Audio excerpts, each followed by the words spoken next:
Welcome to the Central Committee stream with your host, Mike from PA. We are live and alive. It is June 17th, 2025, and you live in interesting times. Last night was the first time in a long time that I actually had trouble sleeping.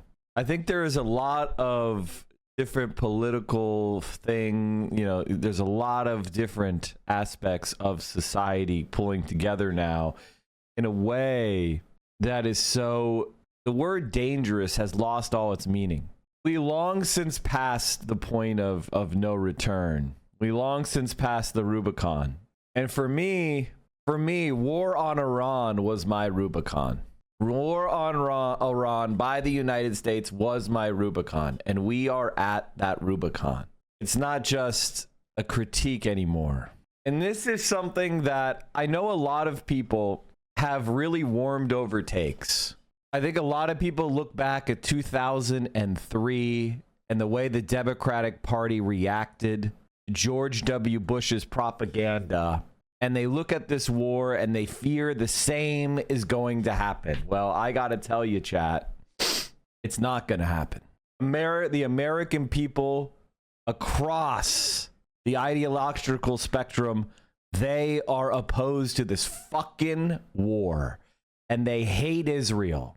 And anybody that tries to put this country into a war is my enemy. I ain't going over there to fight an enemy. I got an enemy right here at home. No North Korean, no Iranian, no Chinese person ever denied my medical claim, charged me student loan interest, left my streets and my community members to rot, watched as hundreds of thousands of Americans died to opioids, uncaring, with golden parachutes for the Sacklers. No fucking Chinese person did that to me. Americans did that to me. And I want you to understand, chat, that there is a effort going on by the CI fucking A to make you talk about Kamala motherfuck Harris. Kamala Harris lost the election because she wouldn't change positions from Joe Biden on foreign policy, including supporting Israel full bore. But I don't give a fuck. If you think Kamala Harris would have been better, you could be at home with that delusion. It doesn't even matter. Okay? It doesn't matter. A lot of people had that same delusion about Al Gore and the war on terror. If you want to fantasize that the Democrats would be different, you may fantasize. But the reality is we are where we are now. We all have our reasons that we think we're here. It's time for us to shut the fuck up and start working to fight what is going on. That has always been my problem with the Democrats. That has always been my problem with people that want to look backward, is it doesn't matter if Al Gore won because the Democrats didn't fight. What you have to ask yourself right now is, what are you willing to do to save this country's soul? And here's the thing. You know what's happening in Israel right now? They are mowing down civilians trying to get food. It is like a fucking trap. It's like a rat trap in Israel right now. They put bait. They say, here, come to this zone to get food. And then they open fire on the crowds of starving people with tanks. This is a full-blown genocide. A full-blown genocide. There's no more pretext. And to distract from the genocide, they're attacking Iran. And what is Joe Biden doing? Where's Joe? He wasn't demented, I was told. Ready to run for 4 more years. Where's Kamala Harris? But ultimately, I want them to remain silent because that's what they are. Silent participators, collaborators in injustice. I don't want them to speak. Stay silent. One of the things that kept me up last night, and I've always said this, I've always said the centrist Democrats will never fight fascism. That was why I was so virulently against handing the nomination to Kamala Harris without a primary, because I knew these fuckers would not fight. Early this morning, I wrote, a Democratic senator was assaulted and state-level Democrats assassinated within a week, and Chuck Schumer and centrist Democrats are doing nothing. We need new leadership immediately. What will it take? They won't even protect their own physical bodies. If they can't even defend themselves, you think they're going to defend you? And this is the crisis that we're at. This is the situation that we're in. And look at this neoliberal. Democratic leaders call for increased security. What? You're going to hire more FBI agents to assault the fucking senators, you dumb fuck? That was my entire point. What, you're going to hire more cops that let the guy go or run away from the gun battle? That's the way you're going to fight? What happened today is a massacre. People were simply heading to collect aid, as they do every day, because they're hungry and desperate need of food. These people were deliberately and directly bombed, resulting in over 200 casualties between the injured and the martyred. So far, 45 martyrs have been confirmed, and the number continues to rise. I want you to know that we are in an inflection point in our lives. I know everybody wants to see through the lens like it's 2016 again, and it's Bernie bros versus those Bernie bros versus the Democrats and all those Bernie bros. It's over. It is us and them. It is friend from foe. If you are not 100% dedicated to destroying the Republican Party and moderation in this country, you are foe. You are a foe to humanity.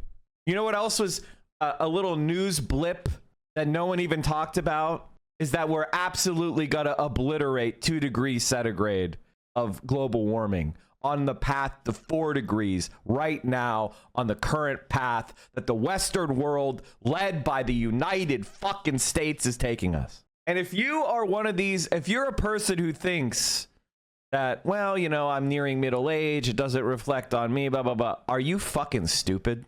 The average age of a Ukrainian soldier is, I think, 44 years old. Let me take a look.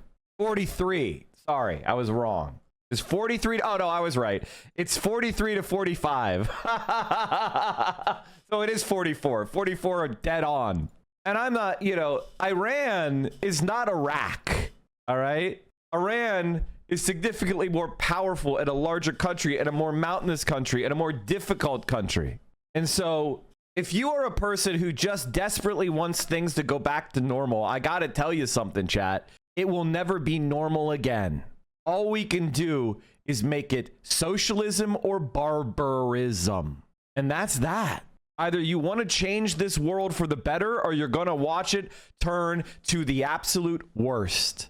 And what happens to Palestinians will happen to you and yours. It's that choice. That is the choice. Surrender or fight. Those are the only choices. There is no middle ground. Are you going to fight? This is what is at stake. Here is the UN AIDS chief who went to Gaza. You visited Gaza, I believe, back in February. How shocking was it to be there on the ground? Well, you prepare yourself, you try to. But the reality is that nothing can prepare you for what you see. I've been to Darfur, I've been to Kupiansk on the Ukraine front lines, I've driven up through Syria just after the fall of the Assad regime. Nothing was as bad as going to Gaza. Is Gaza undergoing a famine right now? And if so, isn't it a man-made famine? So it's not that there isn't food there, it's just we're not allowed to get it in. Why? Israel won't let us move that food through at the scale we need to. Israel says Hamas is looting the aid and diverting it. Have you seen evidence of that? What we're seeing here is an atrocity. We are seeing levels of starvation which are completely avoidable. What do you make of Israel's relationship with the United Nations? It's very hard to hear yourself be called anti-Semitic. I will fight anti-Semitism with every bone in my body. What would you say to people, especially activists on the ground, who say the UN has failed the people of Gaza and failed the people of Sudan? I think the world has failed the people of Gaza. The genocide continues. This is an old AOC video. Why did you link this to me? Why are you linking me an old AOC video? There's so much more important things to be talking about. From Mike Huckabee, a pastor, politician, ambassador, and great person, Mr. President, God spared you in Butler, PA, to be the most consequential president in the century, maybe ever. The decisions on your shoulders I would not want to be made by anyone else. You have so many voices speaking to you, sir. There's only one voice that matters. His voice. I am your appointed servant in this land. And I'm available for you, but I do not try to get in your presence often because I trust your instincts. No president has been in a position like yours. Not since Truman in 1945. I don't reach out to persuade you, only to encourage you. I believe you will hear from heaven, and that voice is far more important than mine or anyone else's. You sent me to be to Israel to be your eyes, ears, and voice. Make sure our flag flies above our embassy. My job is to be the last one to leave. I will not abandon this post. Our flag will not come down. You did not seek this moment. This moment sought you. It is my honor to serve you. Mike Huckabee.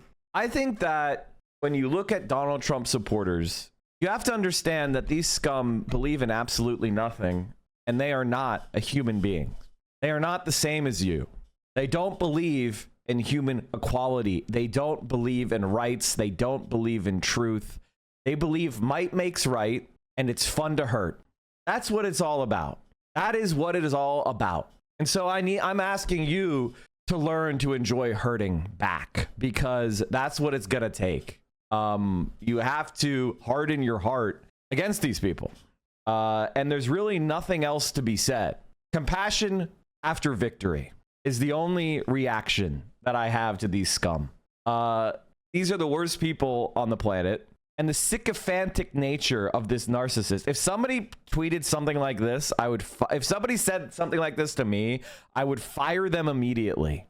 If I had somebody who was I was working for me and they said something this fucking sycophantically pathetic, I would fire them immediately.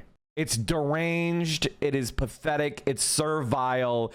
It is derision. I only have derision for it.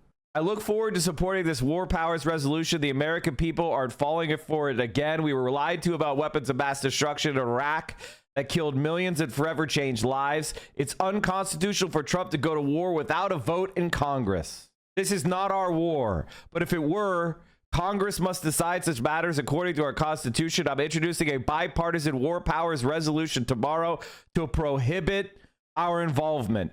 I invite all members of Congress to co-sponsor this resolution. This is it. Question at the beginning. It was a great question. Put yourself in Israel's shoes. We should always have empathy for whoever it is, enemies, allies. Let me ask the question back to you. Put yourself in the shoes of an Iranian official sitting in Tehran today who looks at a map of the region and sees Israel with nukes, Russia with nukes, Pakistan with nukes, India with nukes, nuclear-armed America next door in Iraq. Wouldn't you want nuclear weapons? I'm against nukes. Yeah, but if put you're yourself in that regime, person's position. but Mehdi, if you look at, but Mehdi, you wouldn't dispute. would you not think it's rational to have nukes? My response would be this: you wouldn't dispute that Iran's tentacles. Iran's tentacles? What about our tentacles? Sustaining Egypt's military dictatorship, sustaining the fucking oligarchic monarchy in Saudi Arabia or the Gulf states, our tentacles supporting Al-Qaeda in Syria and ISIS, our tentacles supporting the fucking dictatorships all around the world. Don't talk to me about tentacles when we invaded Iraq illegally with our British butler, you fucking scum. We have Donald Trump posturing at the G7, and we have the lowly, pathetic, I hate that word because it's the only thing that I can describe, just the most servile, obsequious butler of Keir Starmer frisking at Trump's side, crawling on his hands and knees to pick up papers that Trump dropped. I've never seen something more pathetic in my entire life. Someone please bring me the video.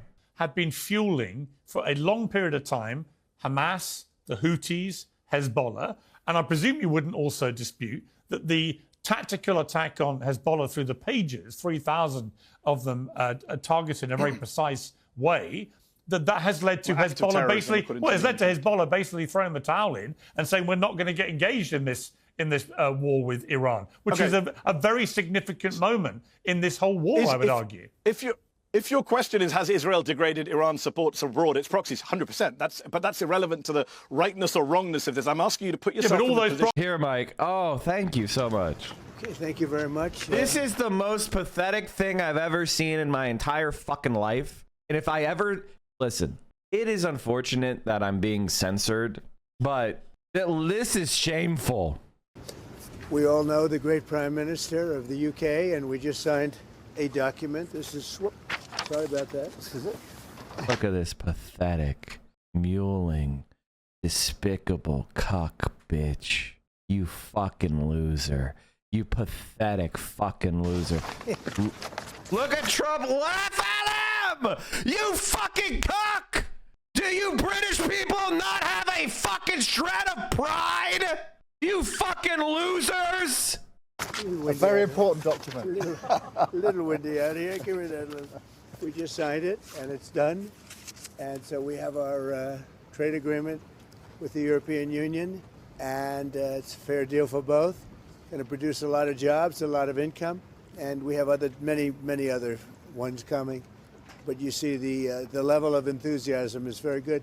But the relationship that we have is fantastic. So I just want to congratulate you. Well, Donald, thank you very much. This now implements on car tariffs and aerospace, our really important agreement. And so this is a very good day for both of our countries, a real sign of strength. So thank you again, Donald. A really important day for both of us. Great people, great people. I just... President Trump has left the G7 summit in Canada early because of the continuing crisis in the Middle East. White House Press Secretary Caroline Leavitt made the announcement Monday evening, saying President Trump is returning to Washington so that he can attend to many important matters. Well, President Trump's exit comes as Israel and Iran attacked each other for a fifth consecutive day. All right, welcome to the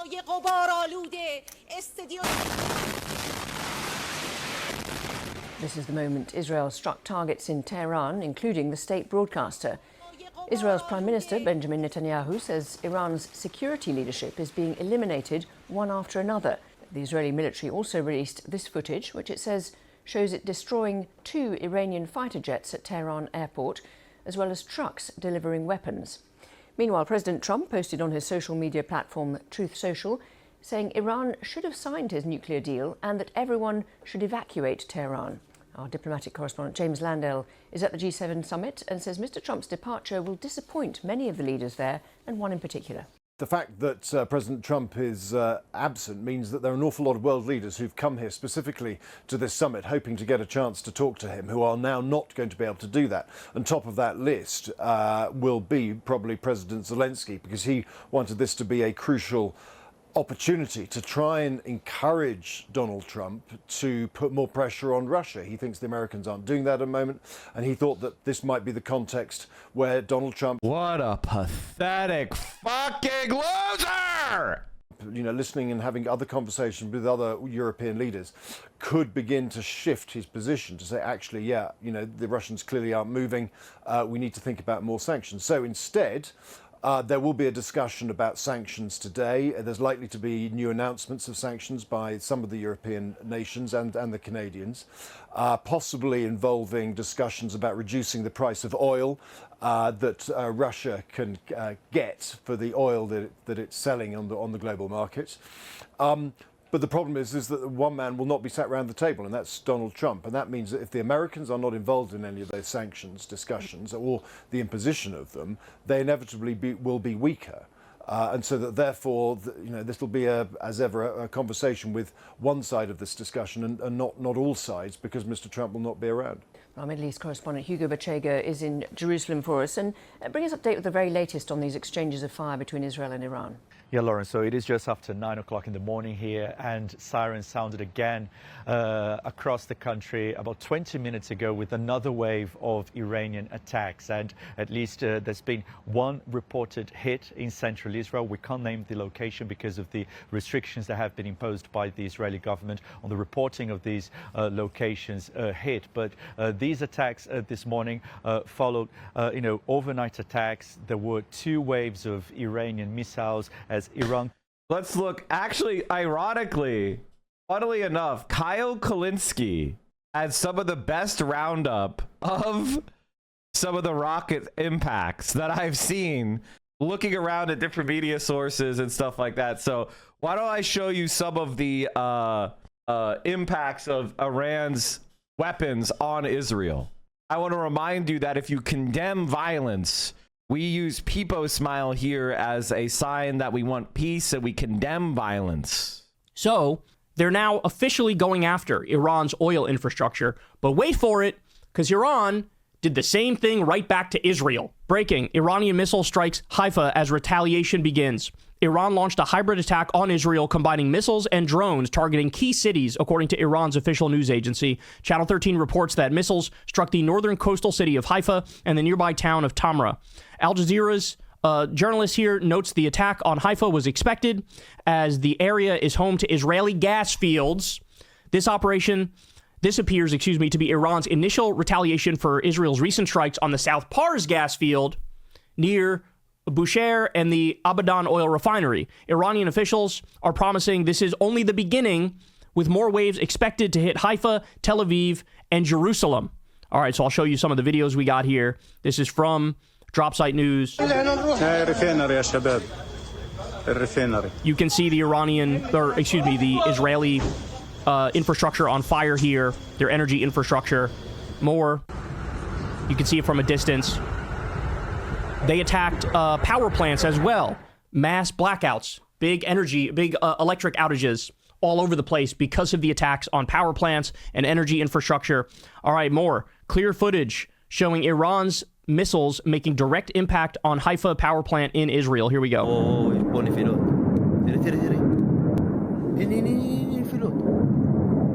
Wow. Wow.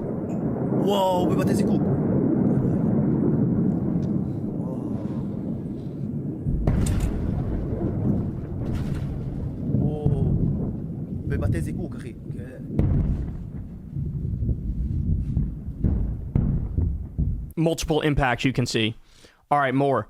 Nearly all missiles Iran fired in this wave were 20 to 30-year-old models, but watch the single newer generation missile that struck Haifa, then watch the electricity go out. Wait until Iran empties its old stockpile, then things will get more interesting. So here we go. I need you to pay attention here, because the older missiles are really slow and really laboring, and then one of the newer generation missiles, you'll see. This thing is like, it's a totally different breed of weapon. Jesus Christ. One more time. This is incredible. So these other things in the sky are the older missiles, and then the one that comes in at 1,000 miles an hour is the new one. Ooh. And there goes the power immediately out. Immediately out. So this is Tel Aviv. And by the way, I should be clear, these attacks are from different waves of attacks. There's already been a number of different waves of attacks. Some of these are from the first wave. Some of these are from later on.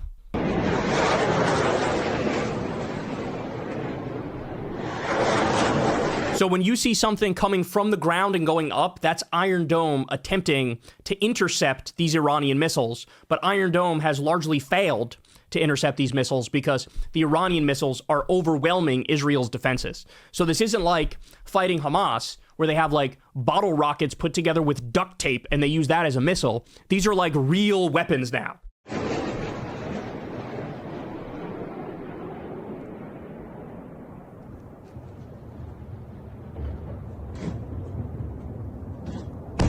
Wow.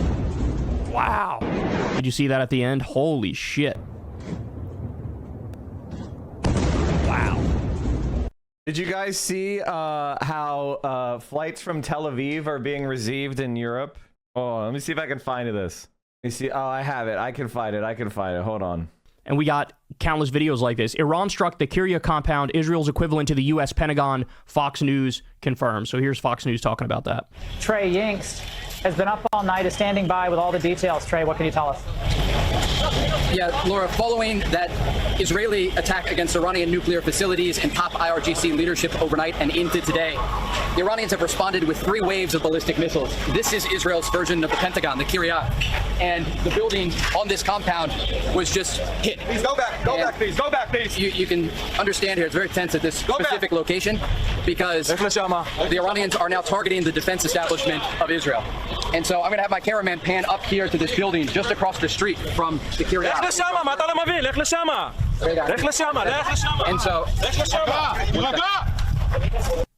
And so yelling at journalists, they really don't want journalists to see the damage that was done. This is more from Tel Aviv. Here we go.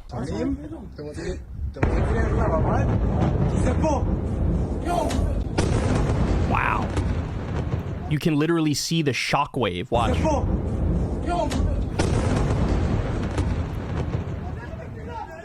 Holy cow, man. Holy cow. All right, more. Trita Parsi says, like in Beirut and Gaza, Israel is hitting residential and commercial areas with no regard for civilians. Horrific scene of Israel hitting the well-known Tajrish neighborhood in northern Tehran. So let's take a look at this video here. You can see the smoke. Wow, look at all the damage. Holy shit. See all these cars, and in the road you got all this debris. Here is a flight from Tel Aviv landing in Paris.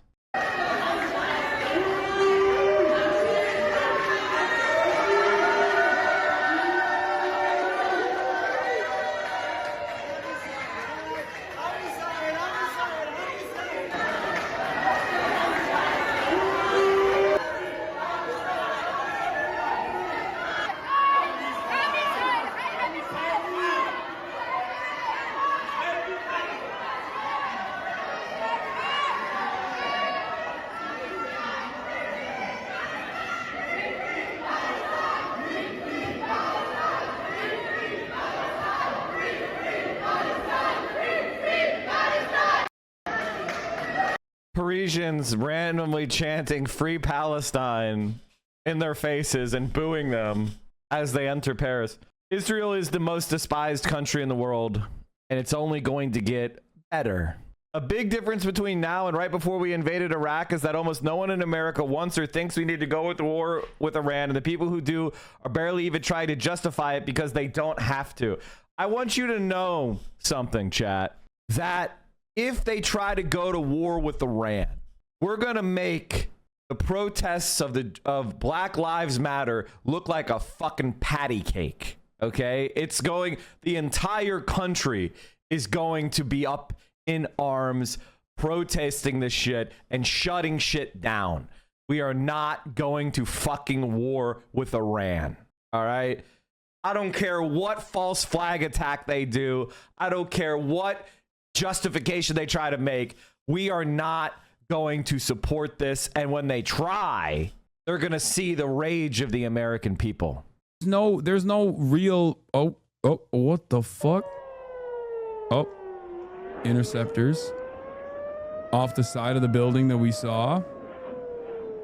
Wait, oh my god, that was an anti-air. That fucking there's no. The Zionists in Paris were actually riding to harass Rima Hassan. Rima Hassan faces hostile passengers after being deported from Israel.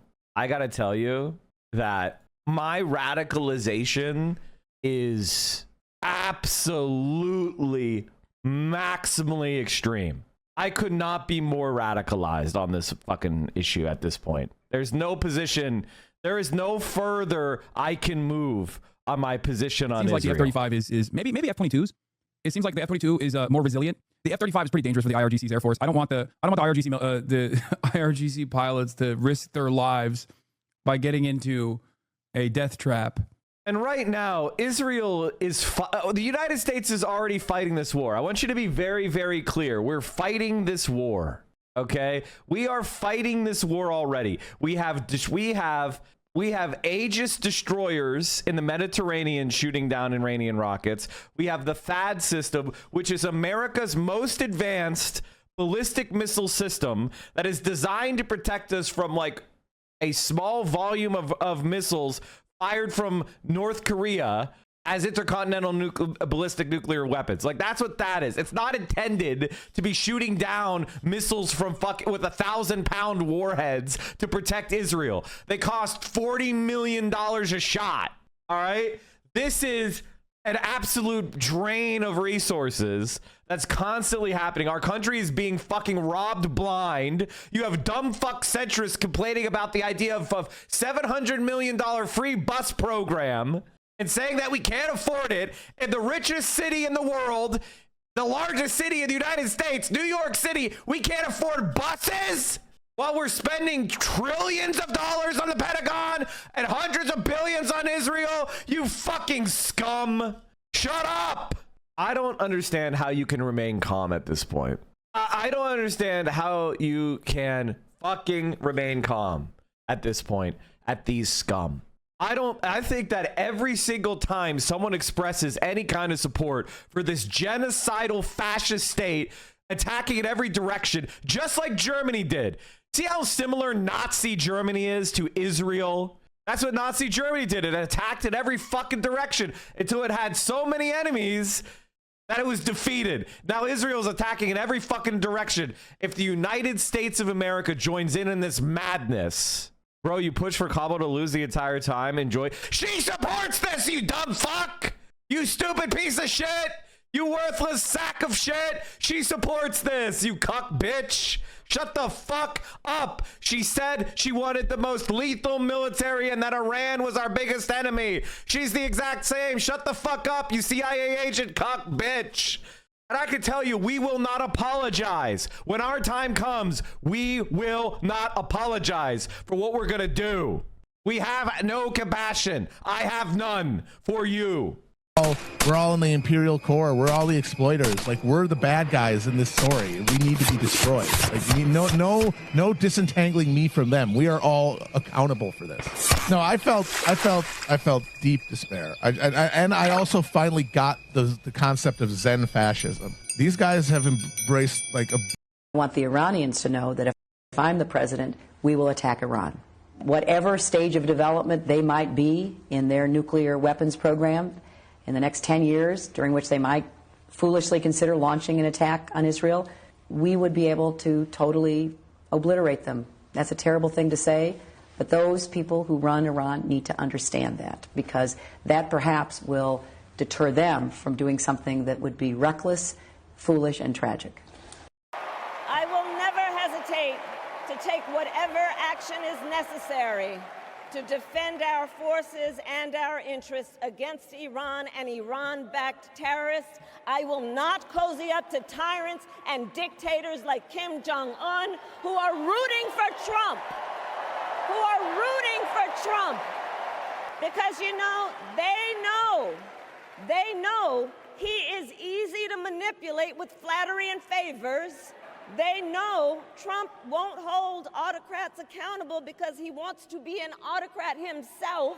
And as president, I will never waver in defense of America's security and ideals, because in the enduring struggle between democracy and tyranny, I know where I stand and I know where the United States belongs. I don't say this because I want to relitigate 2016 or 2024 or any of these other things. It's not that I hate the Democratic Party because I hate the Democratic Party and that I'm unreasonable and I don't want to work with people. I want a Democratic Party that will resist tyranny instead of the Democratic Party that we have, led by Chuck Schumer and Hakeem Jeffries and Hillary Clinton, a party that used to represent peace. The Democratic Party used to be against war. It used to represent the working class. It used to represent peace. That's what Zohran Mamdani, get it right, represents in New York City. That's what AOC represents in New York City. They call it a genocide because it's a genocide. They would arrest Benjamin Netanyahu because he's been charged by the International Criminal Court for crimes against humanity. That's a party I want to support. I am not a gadfly. I am not an unreasonable man. I am somebody that is tired of fascism winning because of this war hawk bullshit. Americans don't want war. And so let's leave Kamala Harris in the past. Let's leave Hillary Clinton in the past. And let's come together. I know a lot of good-hearted liberals who supported Kamala Harris because they were worried about Trump. And you were right to be worried. You were right to be worried. But you overlooked what was going on in Gaza. We all know what you did. I couldn't overlook it. But now we don't have to overlook anything anymore. We don't have to compromise our morals. We don't have to fight at each other's throats. We can join together and we can make a better choice, one that both of us can be proud of. Let's leave the fight in the past. Let's forget Kamala Harris. Let's forget Hillary Clinton. Let's move on and build a better future for this country. And we have to join together now to stop it. And we need new leadership. I know you see it. The only difference between you and me is that I believe the world can be better, and you have been beaten down and you've been lied to and you've been told that a better world isn't possible, but they're wrong. It is possible, and it's closer than ever if you believe. The first step we need is for you to believe. And I want you to know that the American people are with you. We are already there. Over 60% of Americans are against the mass deportations that Donald Trump is doing against people. They're already there. You just have to vote for the candidates. You have to vote for the candidates that are brave. You have to stop voting for the cowards, because moderate people don't exist in the way you think. They don't want cowards. They don't want capitulators. They don't want panderers. They want people with a vision for change. That's the truth. And we need a truth teller. And here we go. A poll from Harvard Harris dropped on the 12th. Do you support Democrats like Sanders and AOC who call for more aggressive stance toward Trump, or moderate Democrats who are willing to compromise with Trump issues important to their base? 70% AOC Bernie, moderate Dems 30%. That's a 40 percentage point lead. Stop being cowardly. Stop being afraid of your own shadow, excuse me. Stop being afraid of your own shadow. Stop being afraid of a shower if you're Asmongold. And this is the reality, is that the American people are actually good-hearted. The American people actually want change. The average Democratic voter isn't a piece of shit. The average Democratic politician, though, however, is a piece of shit. And I know a lot of people look at the Republican Party and they think, well, I have to vote for the Democrats to stop those lunatics. And you're right, except for one problem. The people that you are electing are working with the lunatics. The people that you're electing are voting for the idea that criticizing Israel is anti-Semitic. That's Chuck Schumer. Chuck Schumer said his main job is to keep the left from being, quote, anti-Semitic, which he means criticizing Israel or opposing Israel's wars. That's not his fucking job. His job is to make Americans' lives better and make the world a better place to live in. I need you to stop being cowardly. I need you to demand more. And we're seeing in New York City that is possible. That a representative in New York, 33 years old, he came out with a bold platform to freeze the rent, to make buses fast and free, to do everything he can to make New York a better place, and to give every parent something that we all struggle to pay for, which is free childcare. He has a clear, bold vision. And you know what? He stood up to Israel. He didn't pander to Israel. If he can come out of nowhere and he can make it a race with a former governor, the son of a governor, and the entire centrist Democratic machine, if he can stand up against billionaires and win, or at least make them awfully scared, a better world is possible. I just need you to believe. I'm not sure why Democrats would boo a fellow Democrat, but that's their prerogative now. And now with that military parade, again, you know, there was no goose stepping. And Alex, I boo John Fetterman because you were a liar, John.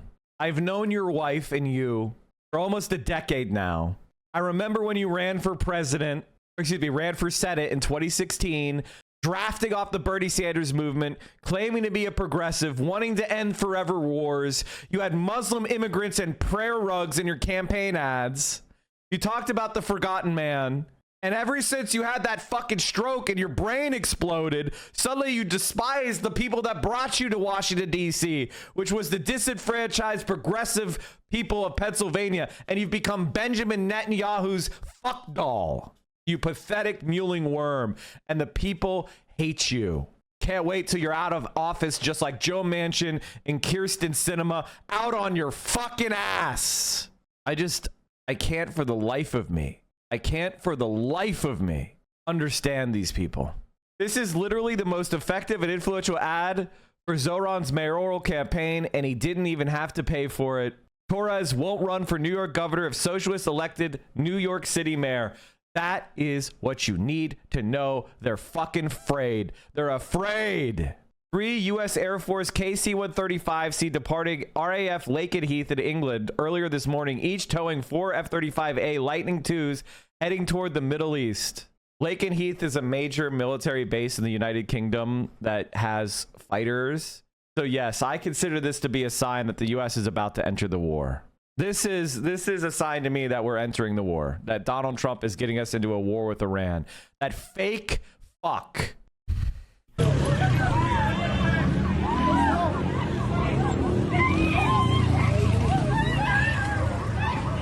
Now, by the way, I should also point out how quick everything has escalated here. Because like I said, you had the initial wave of attacks from Israel going after top military officials, top political officials, but also hitting apartment buildings where civilians were to get other political officials. And then Iran retaliates, and then Israel goes right to attack their energy. And if you attack their energy, what you're really flirting with is Iran shutting down the Strait of Hormuz, which would have global economic implications. So, and, Iran immediately retaliated by striking Israeli energy. So this is really, really just getting started. Look at this. Breaking. Netanyahu says Israel attacked Iran because Ayatollah Khamenei was planning to carry out another Holocaust on the Jewish people. The rhetoric surrounding this war is eerily similar to the rhetoric leading up to the Iraq war, WMD, uranium, aluminum tubes, etc., etc. That's exactly right.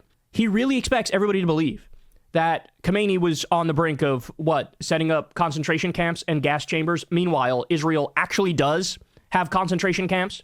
You have protests in Israel for the right to rape Palestinian hostages. Gaza is just a massive open-air prison, a clear concentration camp, starving people to death, bombing them there on a daily basis, luring them in with humanitarian aid, and then killing them.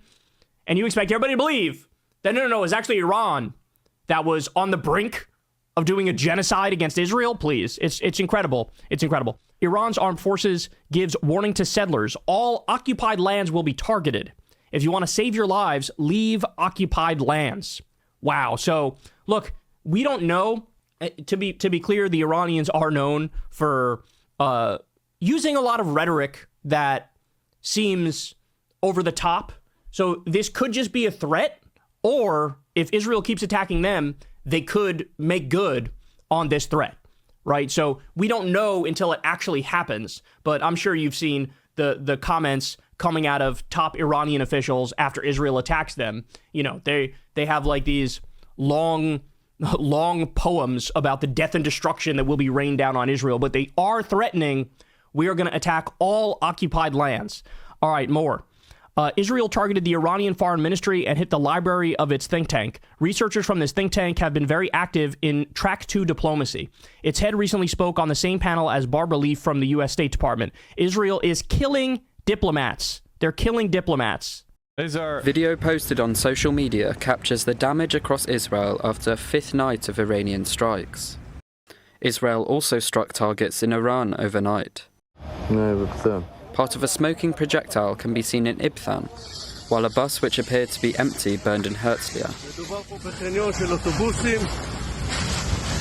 More than 200 people have died in Iran, while in Israel 24 people have been killed. The attack on Unit 8200 shows that even though they didn't hit Tel Aviv, even small salvos are getting through Iran's significantly adjusted strategy. I mean, listen, I think it's way too early to make any kind of battle evaluation from our seats. I am very skeptical of any kind of internet CIA posting. All we could do is see generalized videos of and see how people are reacting. Israel does not expect a shortage of fuel despite Iranian attack on oil company. Israel's energy ministry said it does not expect a shortage of fuel as preparation had begun made to secure enough stocks ahead of Iranian strike on Haifa oil refinery yesterday. 3 employees of Israel's Bazam Group oil company were killed early Monday in an Iranian attack, the company said in a regulatory filing. Filing says a power plant responsible for part of Shrimat electricity production used by the group's facilities was significantly damaged, and that all of the refinery and subsidiary facilities have been shut down. Apparently, Israel's oil refinery has been shut down. Alyssa, what's Alyssa saying? Now that's a defund. Where'd you get this? It's like you're showing me drip, but then you're not showing me how to get drippy. Like, what the fuck? Dude, it was a stoop find. I could never find the artist. That is the most typical fucking answer.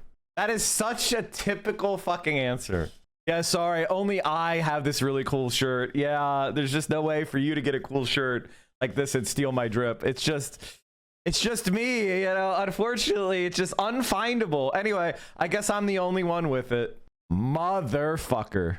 Although this is really good. Fuck, it's good. God damn it.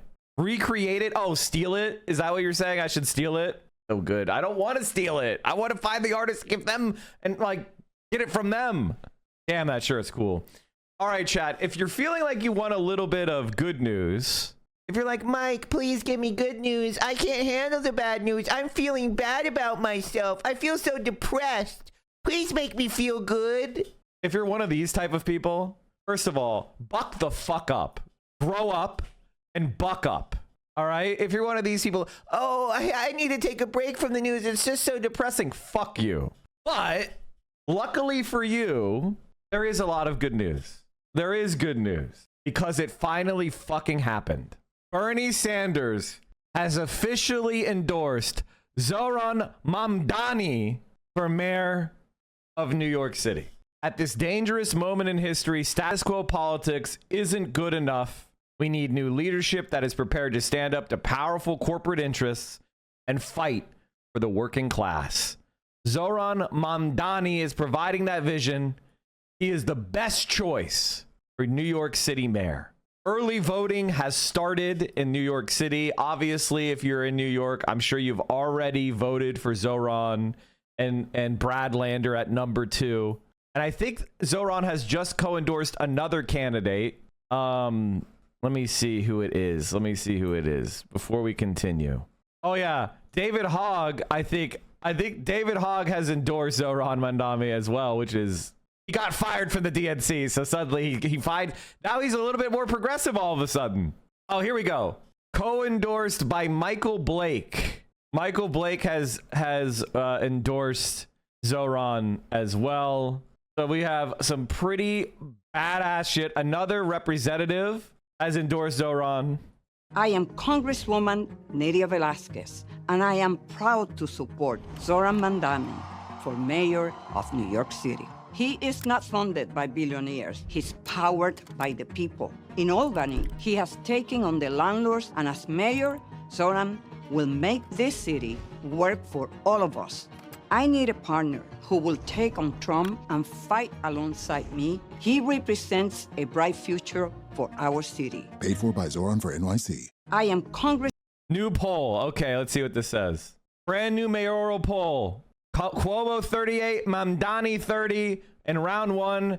And after round 10, Cuomo 52, Mamdani 48. I'm in Harlem asking people about who they're supporting in the 2025. Okay. My feeling in this is that the polls are going to be wrong because the type of voters that like turnout, the early voting turnout, the type of voters that are leaning towards Mamdani, overwhelmingly much more likely to actually vote than the people that are leaning Cuomo. Cuomo is relying on just like very much lower information voters who are very likely to miss the primary.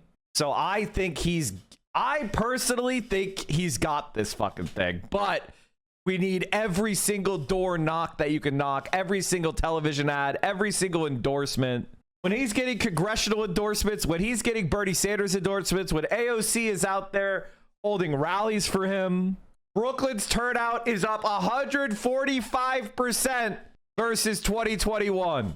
Chat, I want to do something that I think is very, very important, which is let's watch Zohran's old video from Gravel Institute because I want to post it on social media. I want to post this react on social media. Let me adjust my camera. Okay, let me just sit up in my chair a little bit. And it's kind of like an Easter egg. It'd be like, I found a secret Mamdani video on housing uncovered. It's based. Ryan Grimm. Mamdani. Okay, by the way, chat, you know who else endorsed? Michael Bloomberg endorsed Cuomo today. The Bronx and Staten Island is where Zohran is struggling the most, so low turnout makes sense, meaning most of the high turnout is hopefully all Zohran. Oh yeah, it's the fact that Brooklyn is turning out. Let me give you some analysis on this, chat. If you don't know New York City boroughs, Brooklyn, Queens, and the Bronx are the home of the left in New York, and Staten Island is the home of the right.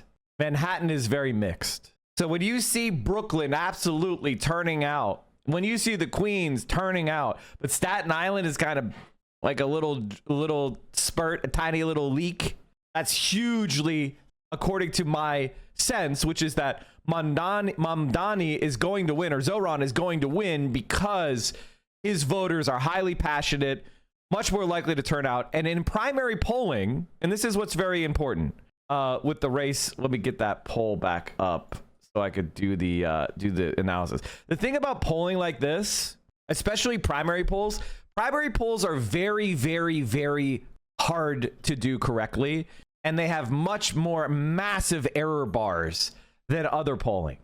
Like general election polling is a lot closer to the general population, but primary voting is a subset, and it's very hard to actually properly poll a primary. So you have to kind of create your own model of what the people that are actually going to turn out and vote look like. And it looks to me that Cuomo's support is among people that are very unlikely to turn out in a primary election. They may turn out in general elections. They may be likely voters in a general election context. But as far as a primary vote, I think it's actually very, very unlikely. He is relying on a subset of people that are much more likely to not deliver. Whereas Mamdani's base is highly fired up and difficult to poll. So I'll give you an example. If you have a 22-year-old who's voted in one election, they're pretty much a 0% chance to get polled by a polling company. But if you are a 70-year-old person who has voted in a bunch of general elections, you're very likely to be polled.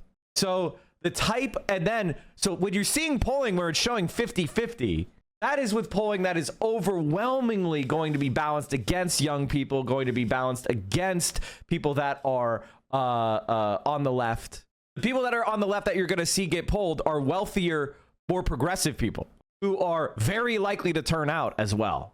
So when you're seeing 50-50 and he's killing it with white men, that's a sign he's going to win. The only question we have is just how bad is he going to do with lower information, elderly voters, Democratic machine voters in New York City. That's his main weakness. While Zohran Mamdani and Andrew Cuomo are separated by 8% in the first round of ranked choice voting, transfers from other candidates reduce that gap to 4% within the margin of error by the final round. In the final round, Adrian Adams' votes split nearly evenly between Mamdani and Cuomo, showing that an Adams-Mamdani cross-endorsement could be the difference in beating Cuomo. 52% voters rate Mamdani a 7 or above on the 1 to 10 scale of physical attractiveness, while 58% of voters rank Cuomo 5 or lower. They polled pretty privilege. Beyond attractiveness, voters have a far more favorable view of Zohran than Andrew Cuomo. Additionally, plus 44% to Andrew Cuomo's plus 12. Additionally, 14% of voters don't know enough about Zohran to give an opinion, highlighting the frantic race between campaigns to find Mamdani for this group. In addition to the upcoming election, voters were also asked to weigh in a hypothetical Senate election between Bronx natives and U.S. Representatives AOC and Richie Torres. AOC secures 58% compared to Torres's 23%. There is a 0% chance that Torres runs against AOC. No fucking way. When asked to consider the impacts of endorsements from several political organizations on their likelihood to support a candidate, voters broke heavily in favor of left-wing Democratic Socialists of America and Working Families Party.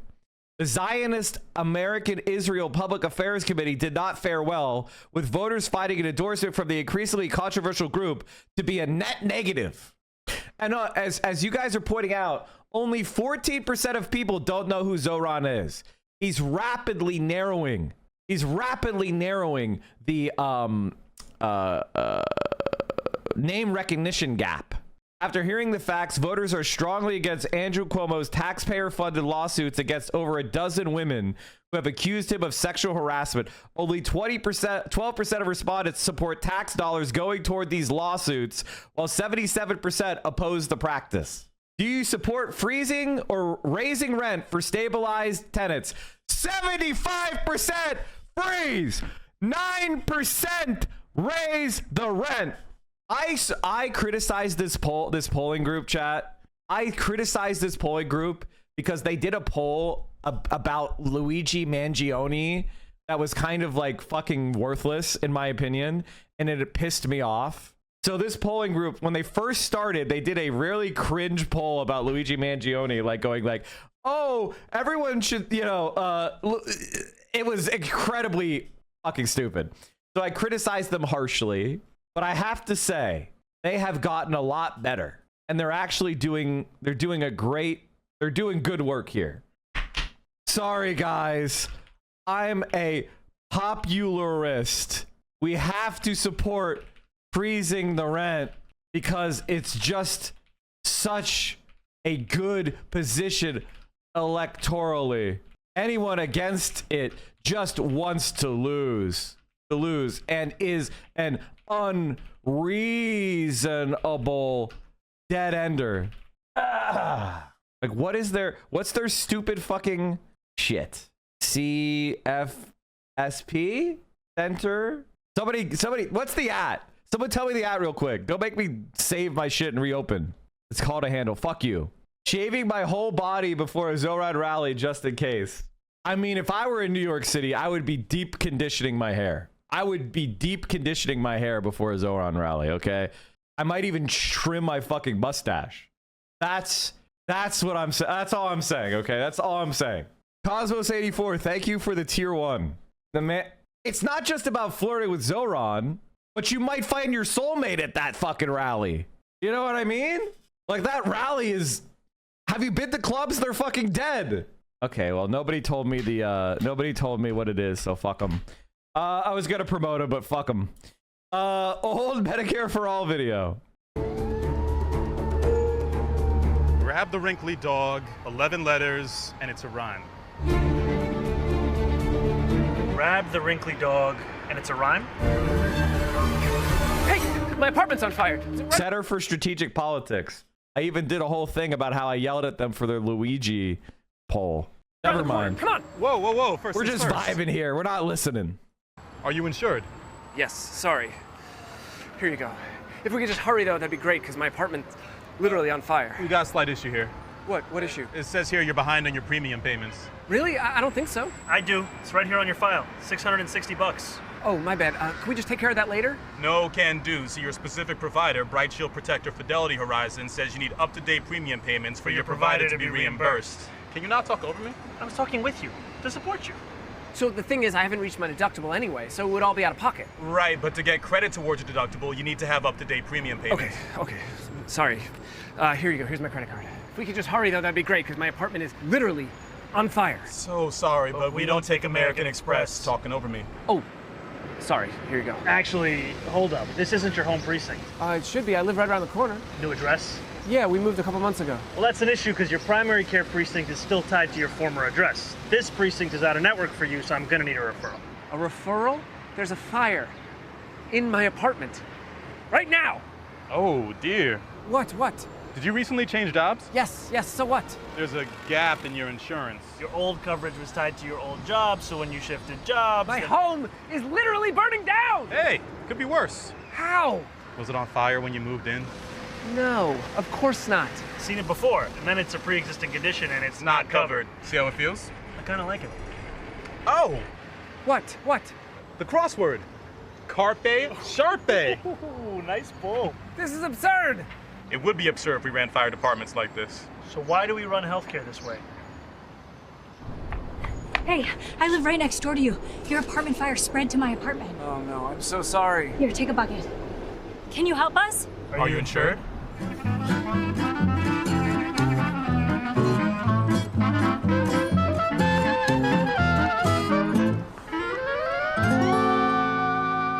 All right, chat. We're gonna pull out the deep lore video. It's a video I've watched on this stream 10 fucking times at least. But I've been watching this since it came out, and I want to get free clout by reacting to it before everyone else does.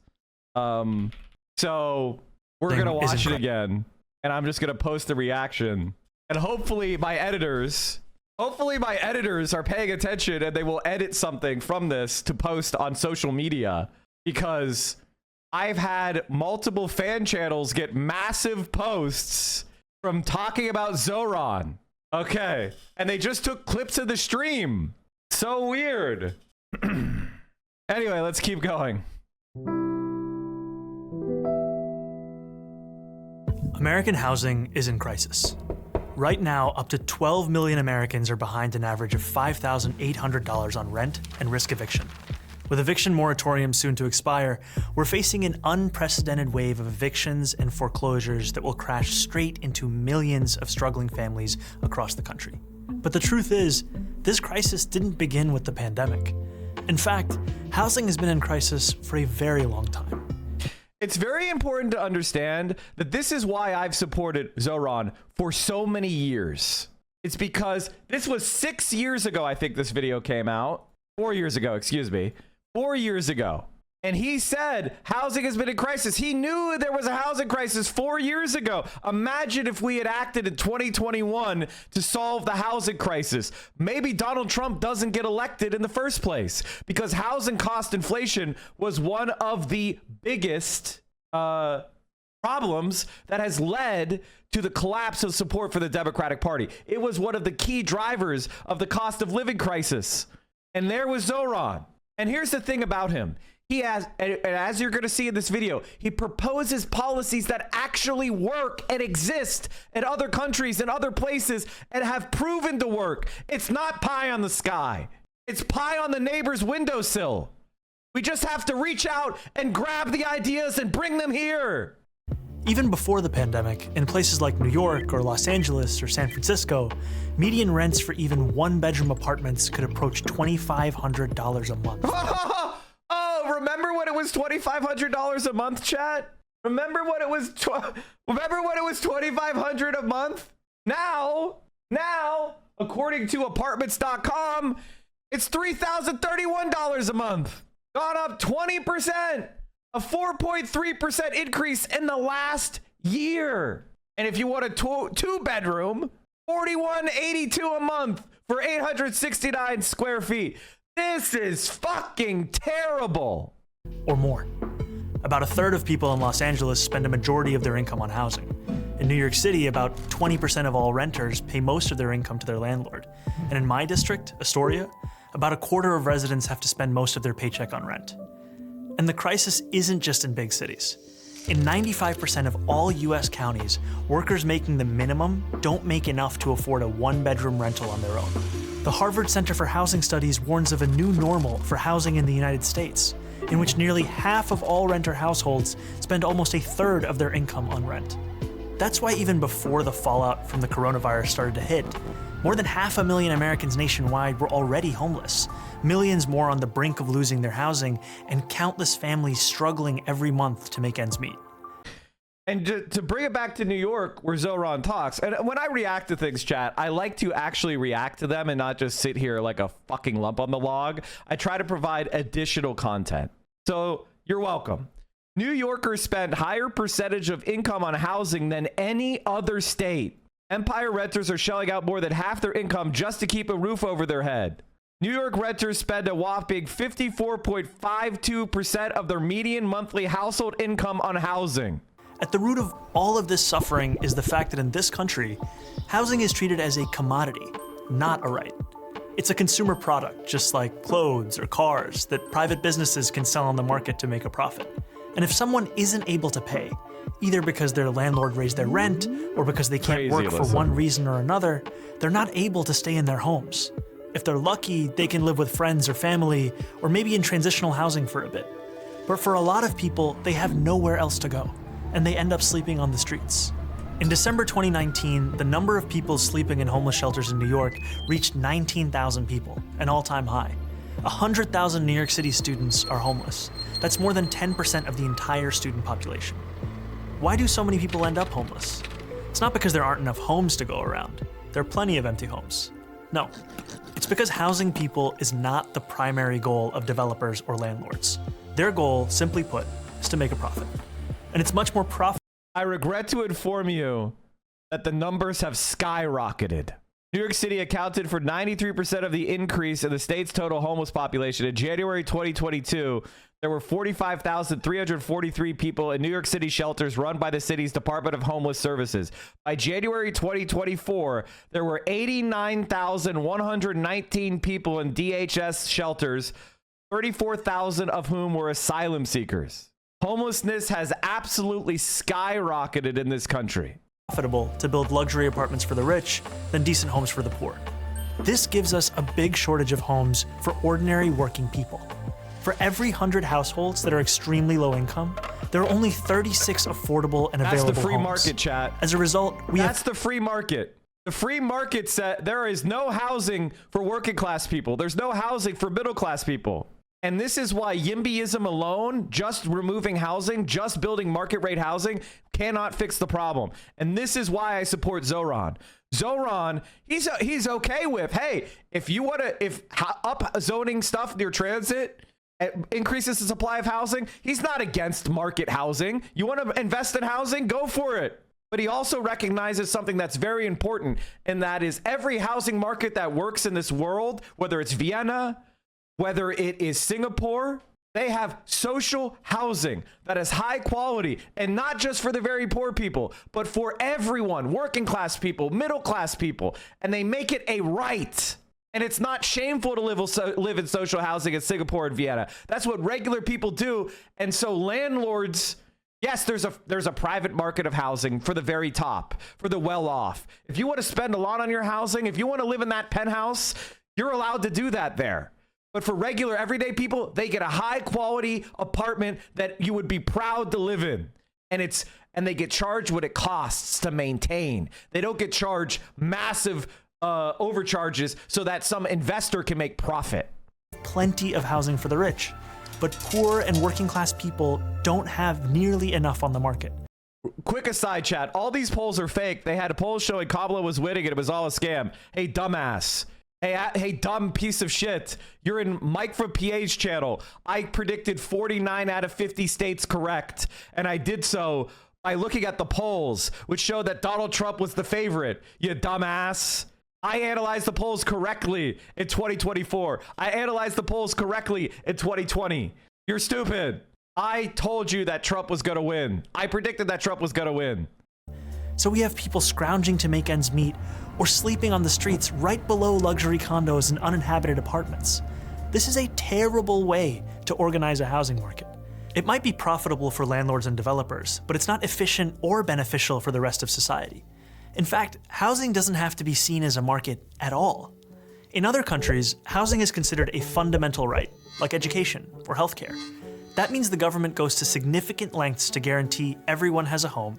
And This is what makes Zohran Mamdani, get it right, the best candidate we've ever had in America. Because it's not just that he has the moral certainty that housing is a human right. He studied it and he said, okay, I believe housing is a fundamental right. How do I deliver it for people? It's not just my conviction. It's not just my morals, but how do I deliver? And he went and he studied the systems that do it. And he did the homework. And he's ready to implement a plan. That's what makes him worthy of your trust. That means the government goes to significant lengths to guarantee everyone has a home, and the market plays a much smaller role in the construction and distribution of housing.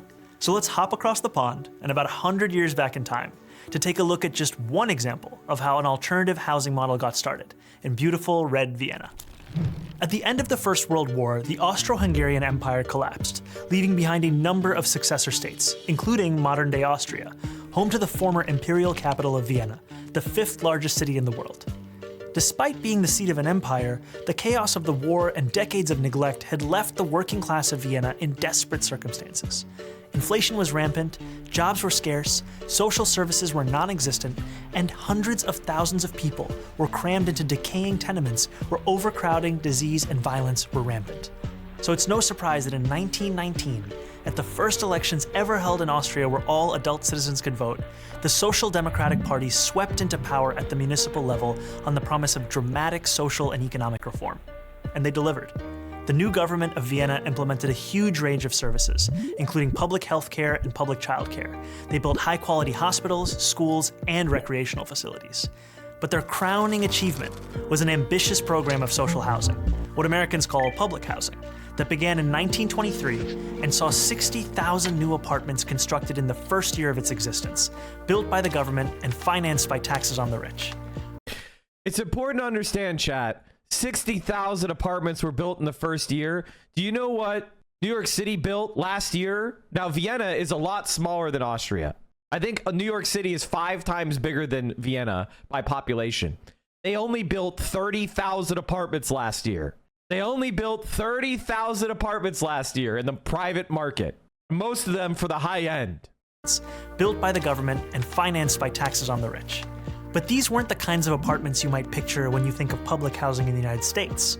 Drab high-rises plagued by chronic neglect and underinvestment. Residents could enjoy leafy courtyards, wide open spaces, and plenty of natural light. They had shared laundries, state-of-the-art kitchens, food co-ops, bathhouses, pharmacies, lecture halls, schools, and swimming pools. These apartments were designed to be both beautiful to look at and beautiful to live in, fostering a sense of shared community among the people who lived there. And the best part was that because the city didn't have to worry about making a profit, just about paying off their maintenance costs, these homes were both much nicer and much cheaper than what workers had previously known. In 1926, the average rent in Viennese social housing was about just 4% of a monthly wage. I want you to look at this, chat, and this is for liberals. The reason why the Social Democratic Party of Austria was able to achieve this unbelievable feat is because they didn't hide from socialism, from the idea that the world could be better, that they had the courage and the conviction to go after a system of exploitation and then deliver. They didn't go halfway. It wasn't a tax credit. It wasn't a TIF. It wasn't a housing zoning variance. It was government housing owned by the government for the working class and being proud to build something of high quality. Not the minimum for the very poor, but for every working member of Viennese society. And they slapped Karl Marx on it. Wage.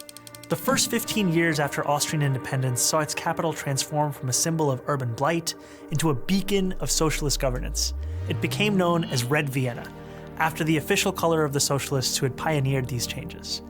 And even though Red Vienna fell in 1934 when the country was seized by fascists, who did what they could to roll back social housing, that commitment to good, cheap housing remained after the Second World War. Today, an astonishing 62% of all city residents live in social housing, with the average monthly rent falling somewhere between $400 and $600 a month, with subsidies for lower-income tenants. That is I want you to understand, chat, that because these programs are focused on the actual costs and not letting land speculators make money, not letting banks make money, but focused on what do the carpenters need to be paid. Do you think Viennese carpenters are not well paid? They're very well paid. Viennese carpenters, electricians, roofers, painters, glazers, pipe fitters, you name it, they're very well paid. They pay for the same materials that you do, but their rent is cheap because they've cut out the financial parasites. They've cut out the Wall Streeters. They've cut out the land speculators. They are providing this from the laborers that produce them with land provided by the city and delivering for regular people. Fraction of what people in America pay. Unlike in the United States, where public housing is treated as a worst-case way to house the very poor, Vienna's social housing residents are extremely diverse. These are what social housing looks like in Vienna now, chat. Except the top fifth of the population is eligible to live in social housing.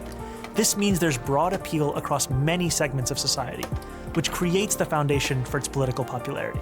That is how the majority of people in Vienna enjoy something that's considered almost utopian here in New York.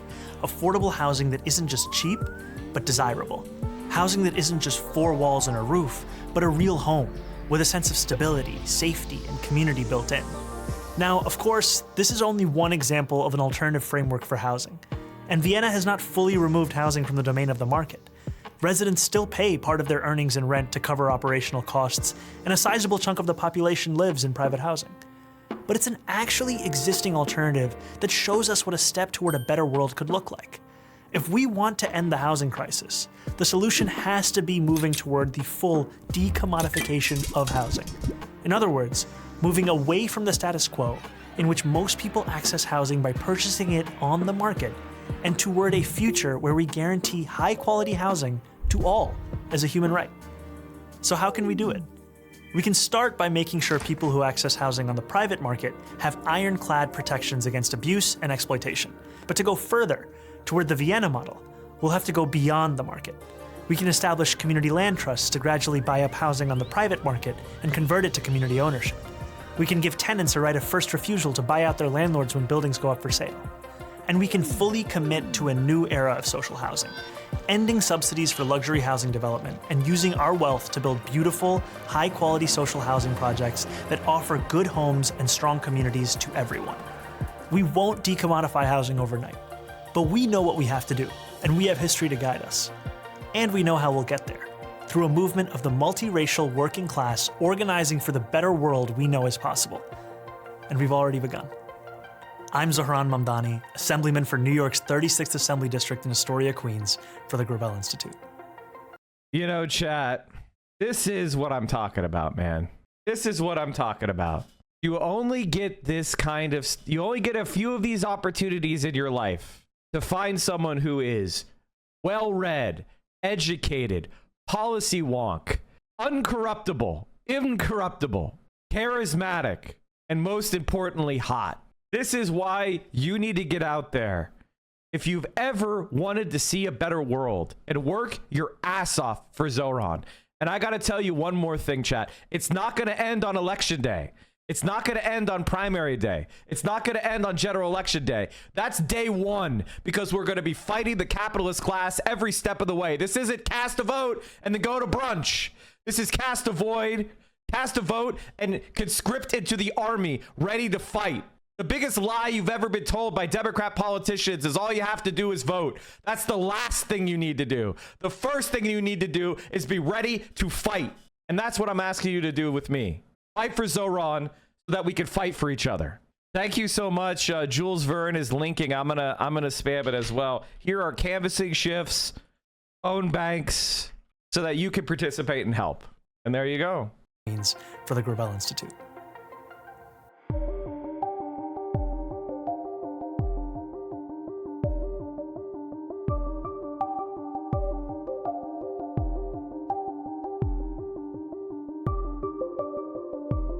Thank you, Open Presents, for the 100 gifted subs. We really appreciate you. Thank you so much.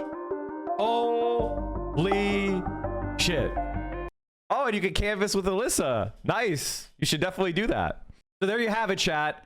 This is why Mike from PA is a worthy subscription for you, a worthy follow, a worthy sub, because I have been supporting Zohran for years and years and years, and I can help you learn about the policies that your heart tell you are possible. I could show you how it's been done. Free college is not some magical Christmas land. 100% renewable energy has already been done. Housing policy that works for regular people has been done.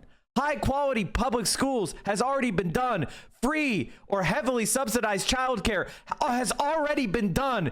50,000 kilometers of high-speed rail has already been done.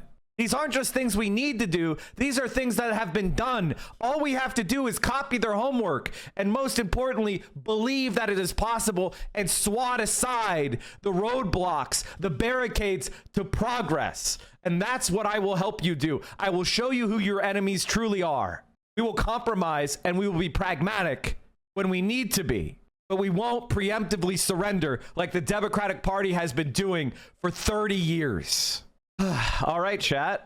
If you want to see this video, here you go. It seems like people have been kind of quietly, they didn't know about this video. Major? Almost typoed. When you visit China, you realize how convenient high-speed rail is. No shit! All right. I tried to make that as easy an edit as possible, chat. I tried to make that YouTube video really easy to make, and the TikToks really easy to make. I did my best. DoorDash is funding local economies forward, which is a major funding component in New York, which is boosting Adrian Adams for mayor. but the super PAC hasn't reported that donation to city regulators and not the AFSCME donation either. Oh no. Zohran is the UAW candidate. When me and my coworkers at Strand went on strike last year, Zohran was with us on the picket line from day one. We won the best contract we've ever gotten. We won raises for all of our workers to help them afford to live in the city. I don't think we could have done it without Zohran. I endorse Zohran because he was on the picket line with my siblings from Mercedes-Benz when they were most at need. Zohran's been to a lot of our picket lines. I can't even pick one to tell you about. At this point, he's just ubiquitous. Andrew Cuomo has been on fewer picket lines than J.D. Vance, I hear. We've seen what he can do, and it's not good. Zohran was on a hunger strike with the New York Taxi Workers Alliance. When we were on strike at MFJ Legal Services, he came out and he supported our strike. He supports workers, and I support his platform. New York, what are you waiting for? Zohran is the candidate New York City deserves. Vision, excitement, a new beginning for our city.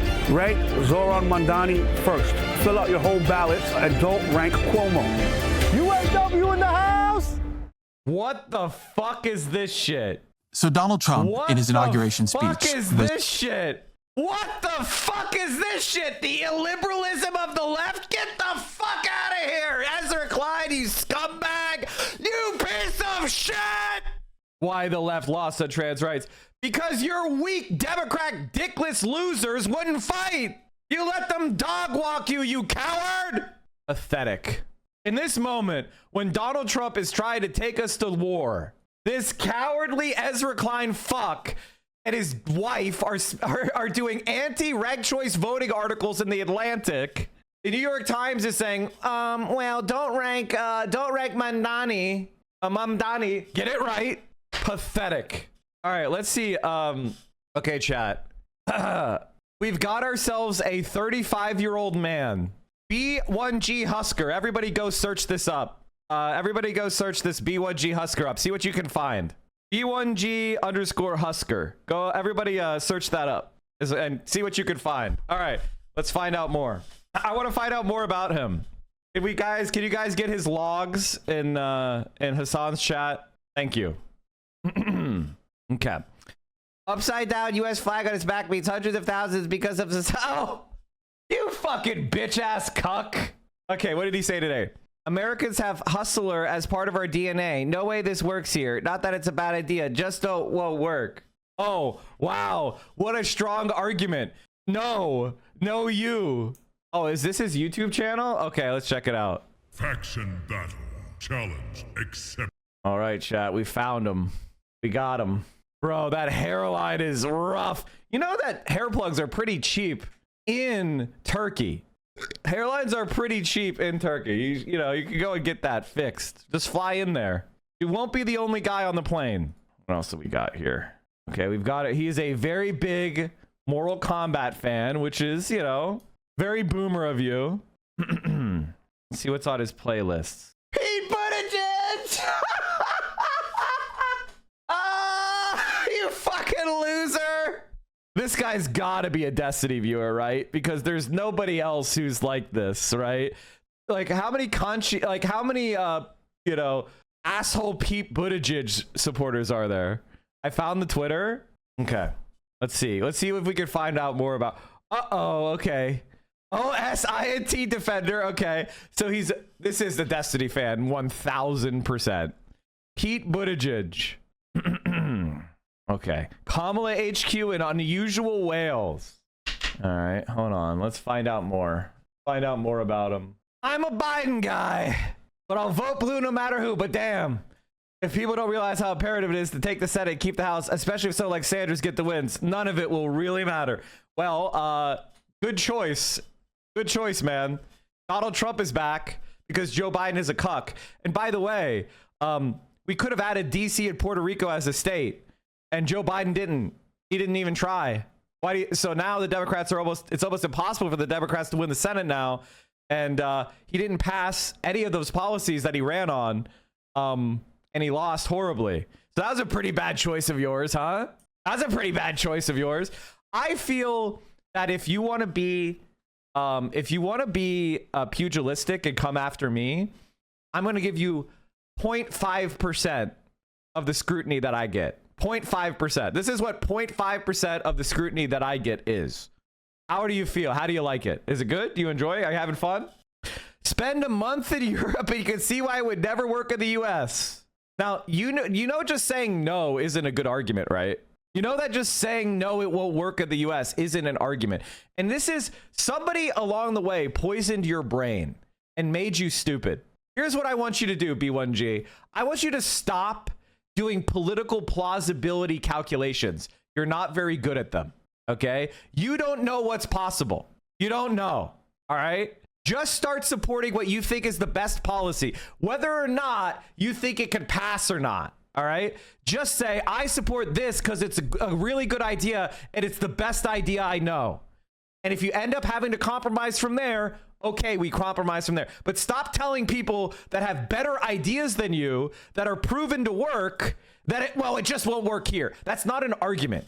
That's you making an analysis of political plausibility. And I can tell you don't have a very good sense of political plausibility because Donald Trump just won again, which I think you probably didn't think was plausible.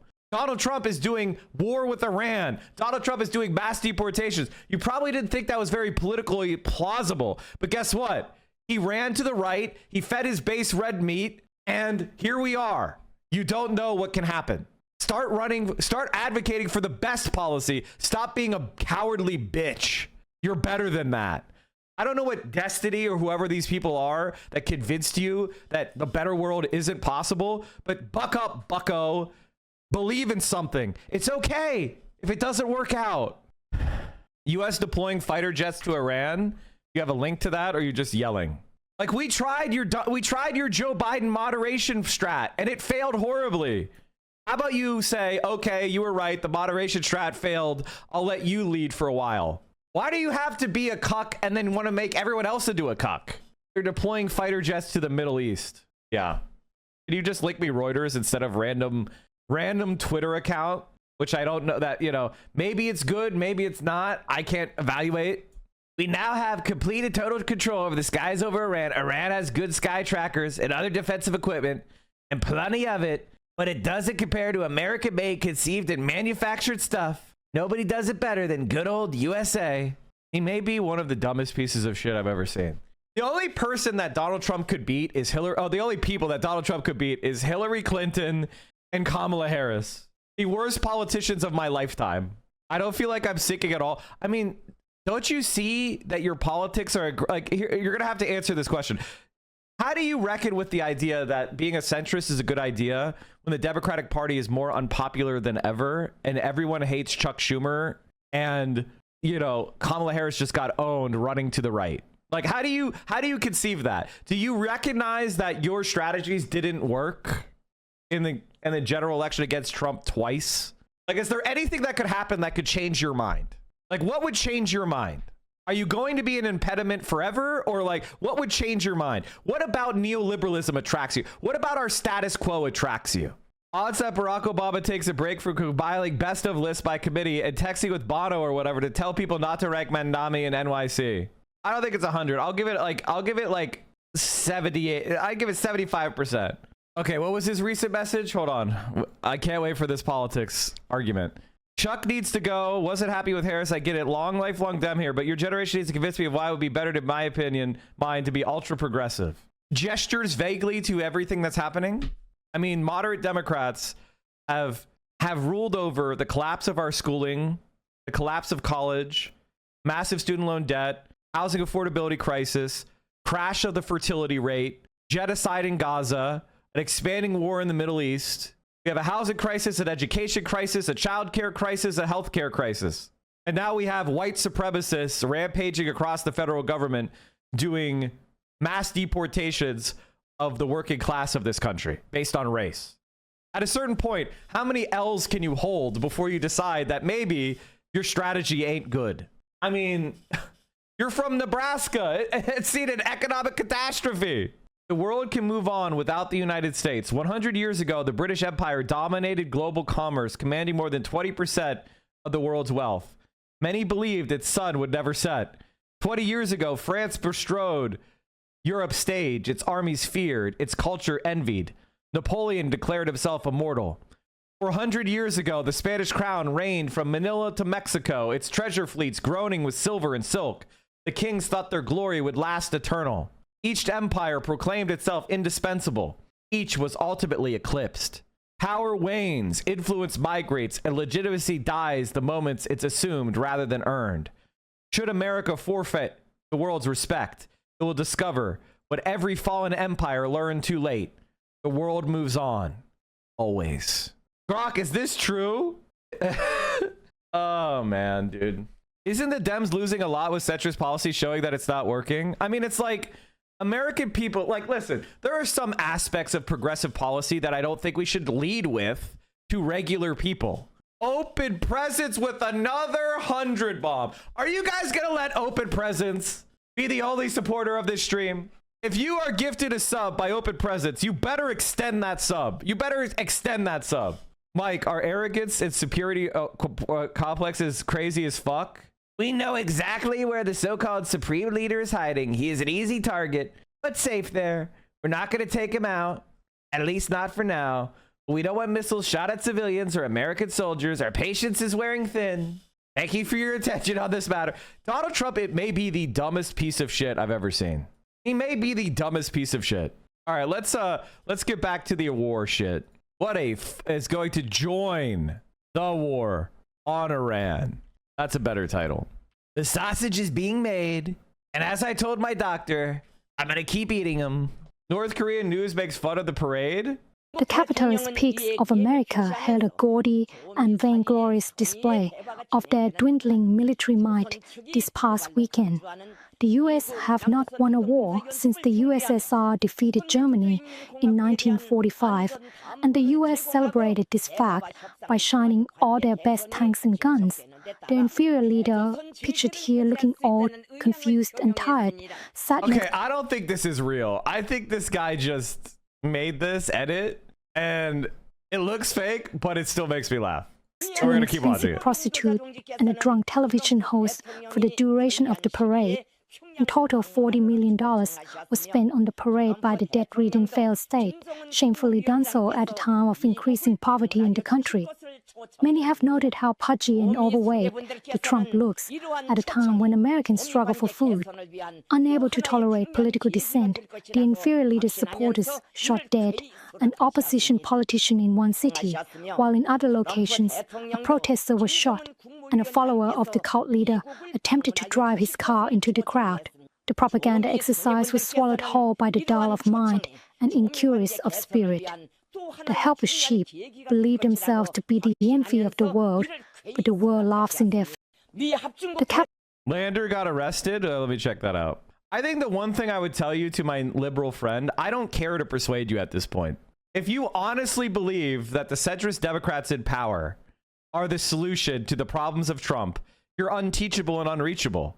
And I'd rather laugh at you than waste my time on the unteachable. Like, there's really nothing more to say. If you can't on your own discern that we need change, then I can't help you. My stream is for people that have figured out that what's going on isn't working and we need to try something new. I cannot spend my time on the dim, on that dim of a person. And honestly, there's only about like 20% of the population that thinks like you. So, like, honestly, I'd rather spend my time on the 80% that disagree. And honestly, when we win, you'll fucking cope and you'll self-persuade anyway. Like, when we win, you'll change your own mind. You'll go along with the crowd. You'll bandwagon, because that's what you are. You are a Democrat. You'll just go along with what happens. Like, why do I need to waste my time with you? You will show up. You'll vote blue no matter who. I don't give a fuck what you think. I really don't. Be a fucking loser. Oh, that looks cool, Alyssa. I'm kind of a... Let me just say this. Kat did some... I have some questions about some of the stuff Kat does that I don't like, to be honest with you. Like, I think she picked a really odd district to run in. To pick one of the more pro-Palestinian progressives to run against, like that, I struck me as really odd.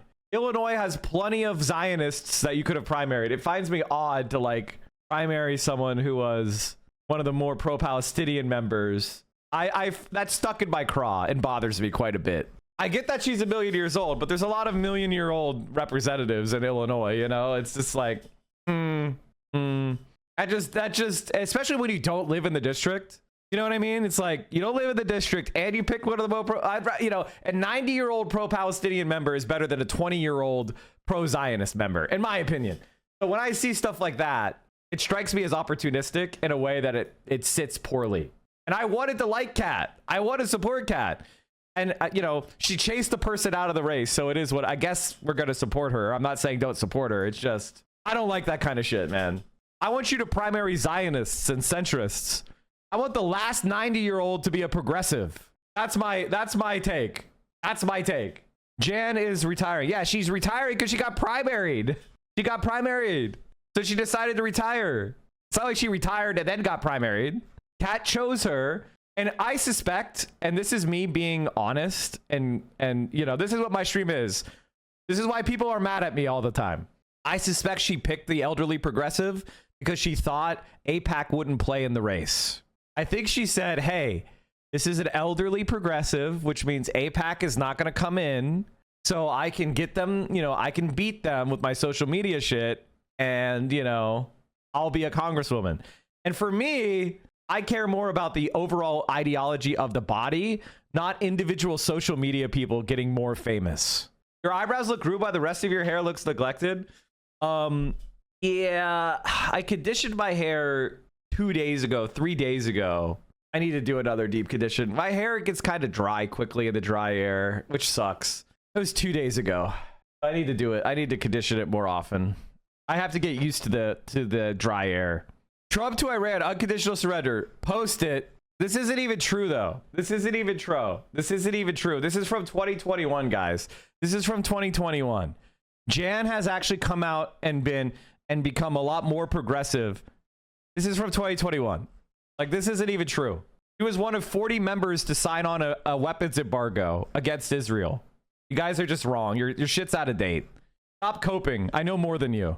To be honest, since Kat is Palestinian, I don't know if she could ever fully count on AIPAC. Listen. She's Machiavellian, which I've been saying we need more Machiavellian leftists, but it's still not. It still pisses me off. Am I allowed to be pissed off at this? Am I allowed to think it's gross? Am I allowed to be like, that's a big red flag for me? And does Kat use the word genocide? I mean, I think she does.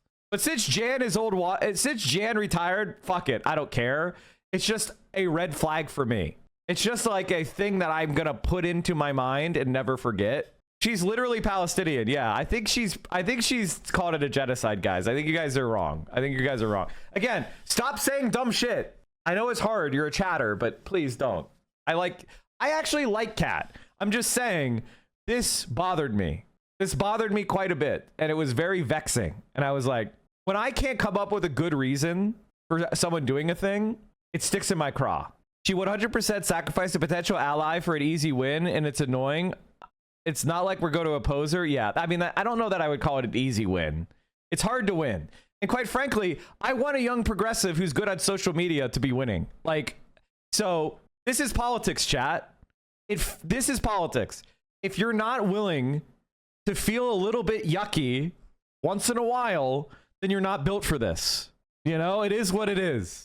She's just, it just knocks her down in my estimation. You know what I mean? It's not that I hate her or something or I'm opposed to her. It just knocks her down in my mind. And that's just the way it goes. I suppose the good news is that we're living through the end of this malevolent empire. The bad news is it's going to go out with a decade or more of violent spasm and take millions down with it. Donald Trump is a fucking disgusting rat. She 100% calls it a genocide. Yeah, she's good on it. She's good on Palestine. She's good on Palestine. And because Kat's good on Palestine, I support her. I'm just being honest. I think one of the things that's different from me for a lot of people in politics is I am not a stan. I have 0% parasociality. Why did they change?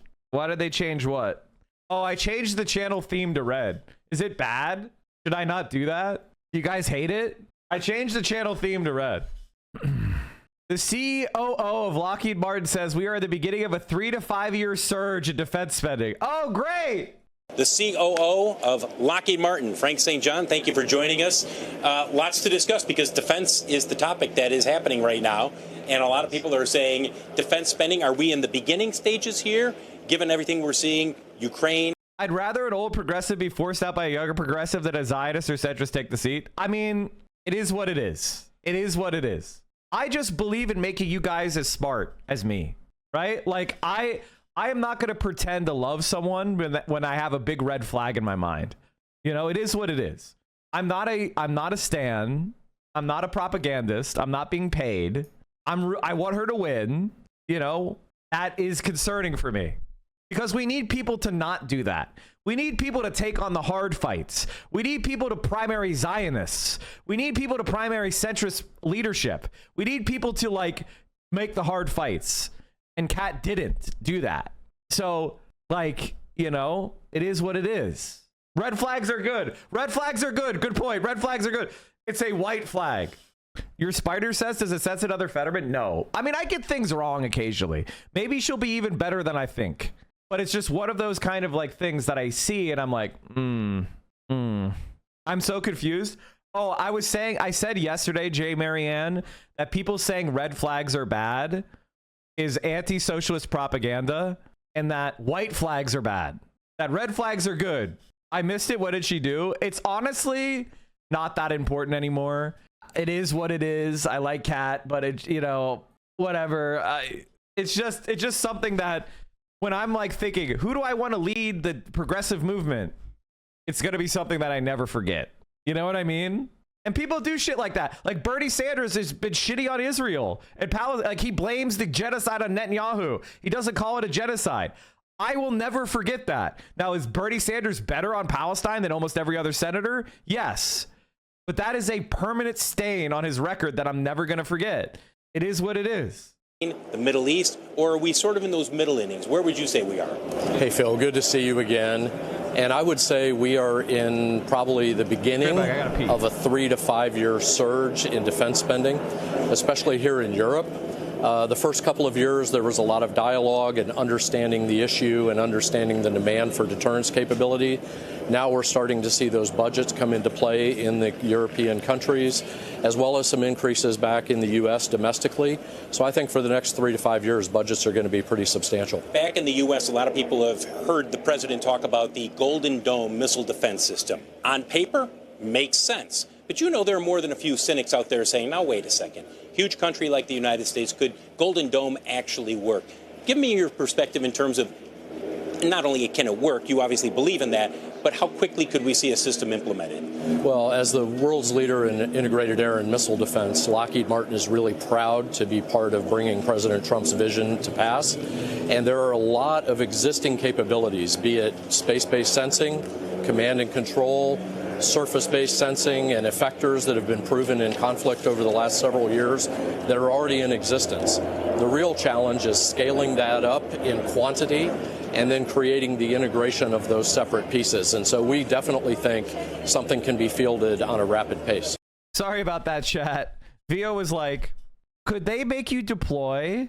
And I was like, you know, technically, I'm a little bit on the older side, but in the right conditions, they would definitely have 40-year-olds go. And then she's like, well, now you're trans. New York City mayoral candidate and current city comptroller Brad Lander was seemingly arrested at the New York City Immigration Court while attempting to escort someone attending their hearing. Lander got detained by federal agents as he tried to escort a man out of the courtroom. Lander was taken in an elevator with masked agents along with one member of his NYPD security detail. What? Here's a screenshot of a video of Lander being taken into custody. Does anyone have the video? What the fuck? How in the hell do you keep up with this chat? It's not that fast. Just stick around. You'll see. You'll learn. Hello. Since you have no authority to arrest U.S. citizens, where are you taking? Mike doesn't read chat. That was a risky post. And with what authority? I'd be embarrassed too. Why are you arresting? And with what authority? He gave me a protein shake for breakfast, chat. I'm about to be drafted. You gotta start. And she gave me a protein shake. Yeah. I'm not even really sure what they're claiming Brad did. And where are you taking them? Number one is going to go with him, all right? Look at these fucking cowards masking up. Hold on. Brett, number one. This is number one right here, all right? Thank you. Shame on you all. Hello. She doesn't know it has estrogen in. No, Theo wouldn't do that. Am I active duty? No. Since you have no authority to arrest you, They would not draft me. They would not put me in the military. I'm too much of a security. I would be considered too much of a security risk. They would evaluate my social media. They would evaluate my political beliefs, and they would be like, "Don't give him a gun and have him stand behind an officer." I mean, if they want to have mutiny, put me in there. Put me in, coach. Put me in.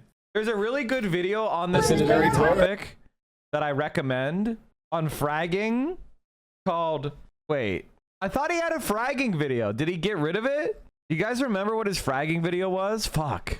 I have your reaction. Okay, chat. There is a new... You have 300 views. Nice. Get in there, chat. Longer video shows Lander locking arms with someone before being arrested by the feds. It got delisted? Oh, okay. That explains it. Damn. Brad Lander just got arrested at immigration court. Guys, back up, guys. Back up. I understand. You're pregnant, but I need you to back up. If you're interfering with this arrest, we have to arrest. Back up, guys. Back up, guys.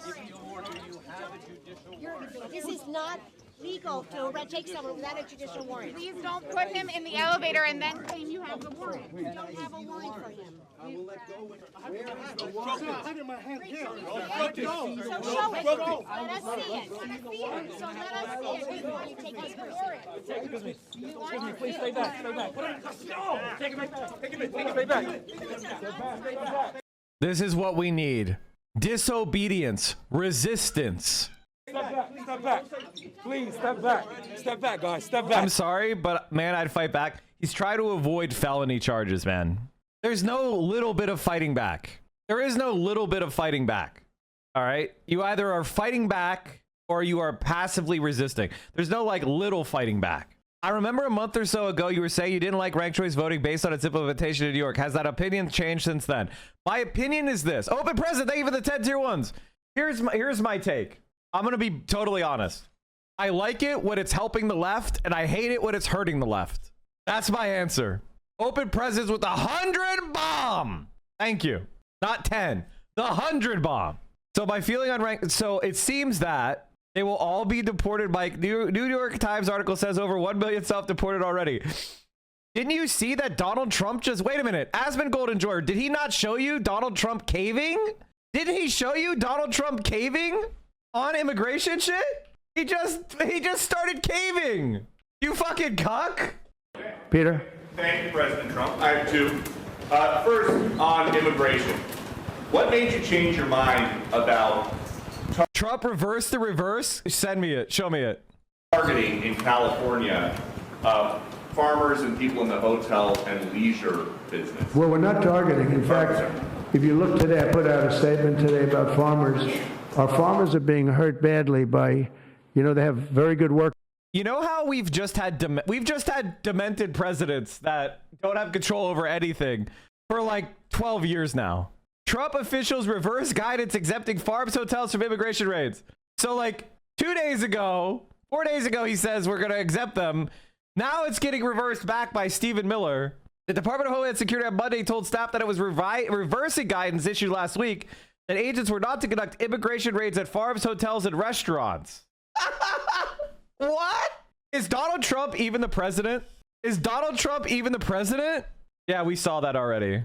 Flash Bunny, thank you for the 5 tier ones. Really appreciate it. Guys, we are nearing an all-time high of subscriptions that's not in September. I think we're already there. I think we might be close to an all-time high of subs not during September. That's crazy. If you remember his last term, this is how his administration has always done things. I remember toward the election, I was so frustrated with the admins flip-flopping that I wanted to pull my hair out because the Democrats don't have any messaging. They don't have any ability to take advantage of this. And Donald Trump is doing shit so stupidly and so incoherently. All right, let's go back to the Matt Crispin classic that we didn't finish. We're all in the Imperial Core. We're all the exploiters. Like, we're the bad guys in this story. We need to be destroyed. Like, no disentangling me from them. We are all accountable for this. No, I felt deep despair. And I also finally got the concept of Zen fascism. These guys have embraced like a Buddhist concept of nihilism, where it's just, look, we found ourselves by total random fact of fate to have been born at the end of this imperial moment. We have access to this incredible bounty of exploitation, of the bounties of exploitation, and we're gonna fucking use it and have fun. You're also in the same boat as us. You were born in the same situation. You have access to this same bounty. Why don't you just enjoy it? Yeah, everything's going to die. Everyone's going to die. Sure, it's not sustainable, but we're going to be the last to die, so why don't enjoy it? Why fight against it? And I actually finally got the point of all of that hypocrisy mongering that Republicans do, where they say, oh, you drive a car. Oh, you use a cell phone. It's not to try to get you in some petty hypocritical gotcha. It's to say, we're all in this together. We're all on the same side. Why don't you just enjoy it? Why are you torturing yourself? Why are you like, oh, this is actually bad, and oh no, we're exploiting all these people. Yeah, but that can't change it. You're in this situation. Just eat the fucking slider, drink the goddamn beer, and enjoy yourself. Trigger the libs, have fun, because they always have that voice in their head, and that's why they need to trigger libs all the time. They need to push it out. They've embraced this nihilism, but they also know what they've done, and so it's never going to be. You'll just let your timeout run out. I guess Mike does read chat. Oh, or at least you paid your dues. Actually fun. They're never going to really be able to be decadent. They're never really going to be able to be purely hedonistic. They need to have an enemy that they can smite at any given moment, to smite their conscience. That is, Matt Crispin has nailed the psychology of the right there. What the fuck is happening?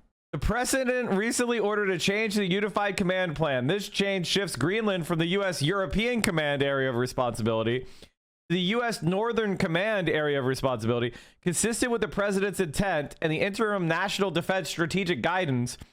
This charge will strengthen the joint forces' ability to defend the U.S. homeland, contributing to a more robust defense of the Western Hemisphere and deepening relationships with Arctic allies and partners.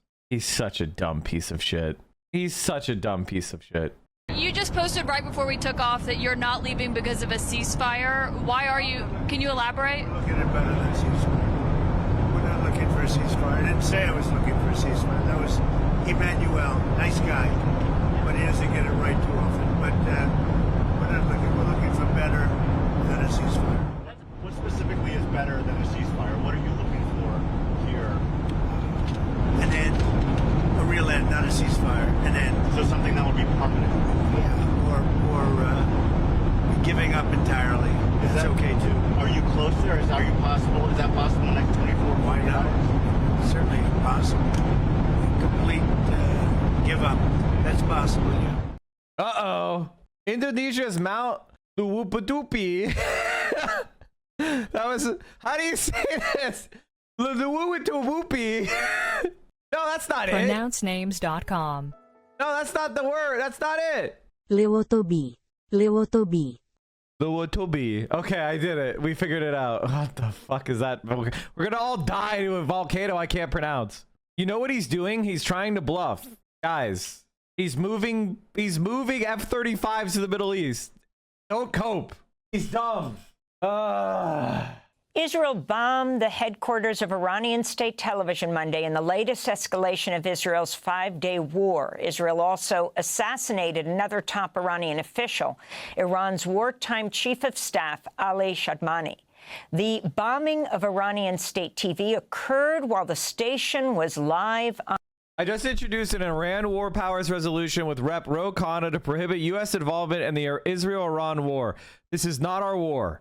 Even if it were, Congress must decide such matters according to our Constitution. Mr. Massey, for himself and Mr. Khanna, submitted the following concurrent resolution, which is referred to the committee on blank. Okay. Directing the president pursuant to Section 5C of the War Powers Resolution to remove United States Armed Forces from unauthorized hostilities in the Islamic Republic of Iran. Congress makes the following findings. 1. Congress has the sole power to declare war under Article 1, Section 8, Clause 11 of the United States Constitution. 2. Congress has not declared war with respect to or provided a specific statutory authorization for hostilities involving United States Armed Forces against the Islamic Republic of Iran. Section 3. Section 5C of the War Powers Resolution 50 United States Code 1544C states that at any time that the United States Armed Forces are engaged in hostilities outside the territory of the United States, its possessions and territories, without a declaration of war or specific statutory authorization, such forces shall be removed by the president if Congress so directs. Section 2, termination of the use of the United States forces for hostilities against the Islamic Republic of, they typoed, or Iran, of Iran. God damn it, guys.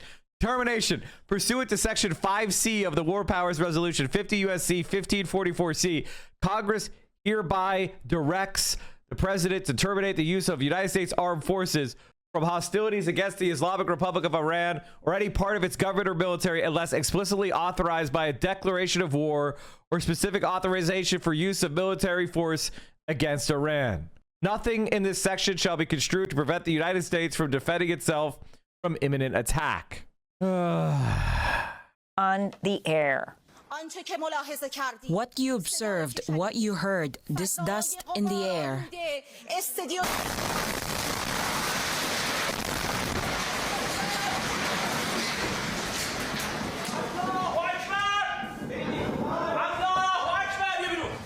The news host who was anchoring jumped up out of her seat as smoke filled the studio. 3 employees of Iranian state TV were reportedly killed in the Israeli attack. Speaking from outside the burning building with what appears to be blood on his hands, an Iranian state TV reporter described the attack. I was on the first floor when the bombing happened. I don't know how many of my colleagues were martyred or how many were injured. They had told us to evacuate the area, but everyone stayed until the last moment to show the world the image of Iran's power, something the Zionist regime doesn't want. This is the result of their miscalculation. Did they think hitting the IRIB would achieve anything? They will see worse.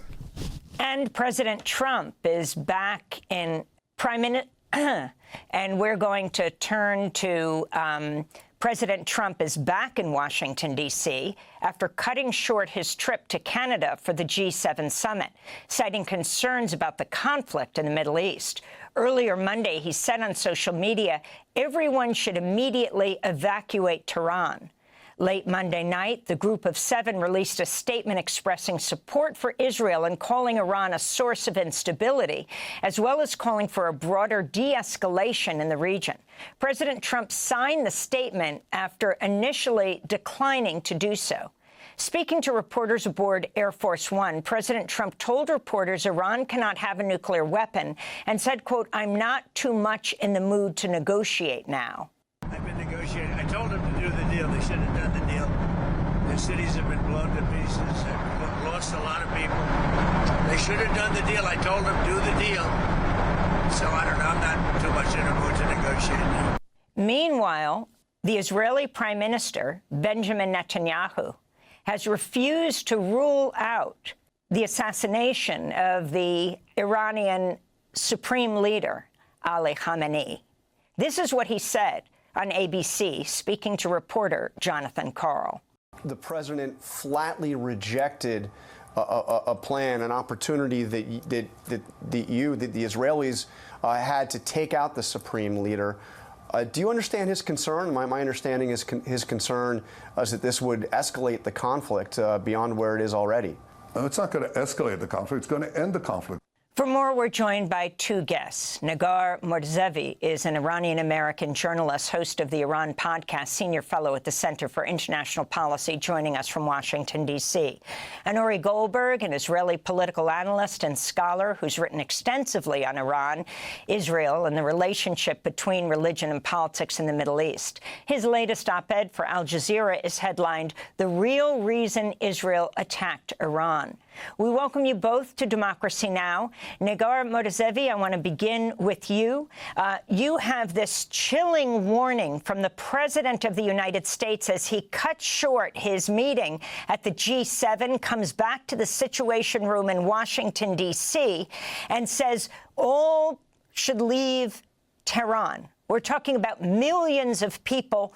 What are you hearing on the ground as we watch the news host jump out of her seat as her studio at Iran state television was bombed?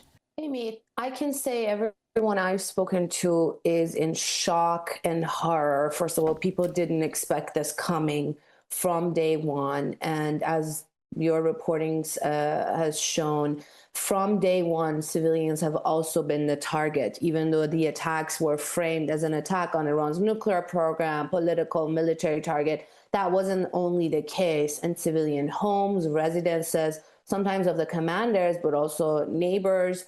Entire buildings sometimes have been targeted, and the civilian toll on the Iranian side is very high and keeps rising. There's also a civilian toll on the Israeli side. I'm sure you're going to talk about that.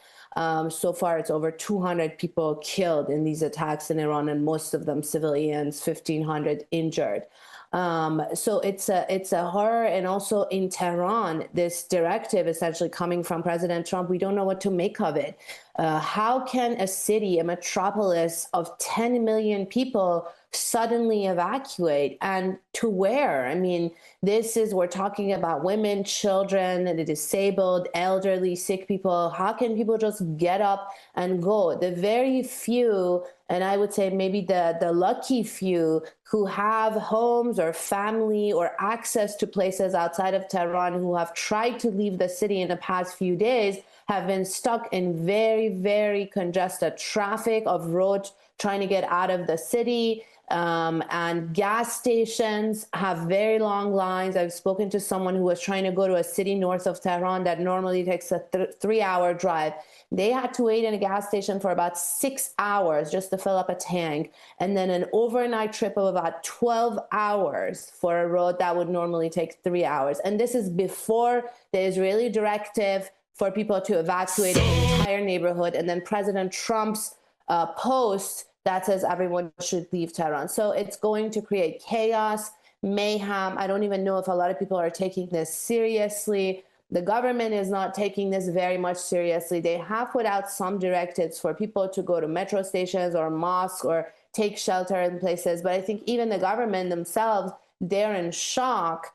And they haven't been really dealing with this in a proper way. And the country's air defenses don't seem to be able to intercept enough of the attacks coming. And the attacks also, part of it is domestic, coming from inside Iran, car bombs going off, or these sort of infiltration stations that are being discovered, where essentially Israeli agents are conducting some of these missions from inside the country. So it's absolute mayhem. It's a horror show. People are shocked, they're horrified, and they don't know what to do. Yes, I wanted to ask you, Nagar, in the U.S. press, one word we do not hear in the commercial press is that this is an unprovoked attack of the Israeli government. We heard that often when in the aftermath of the Russian invasion of Ukraine. Almost every mention was of the unprovoked invasion. To your understanding, what did Iran do to cause Israel to launch this attack?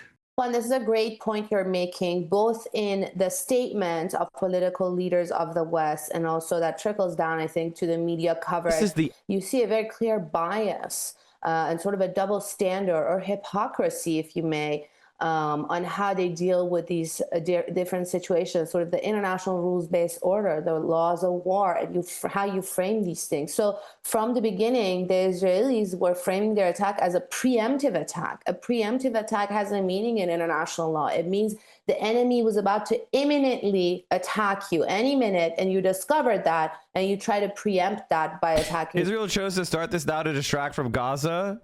Yes. Yes.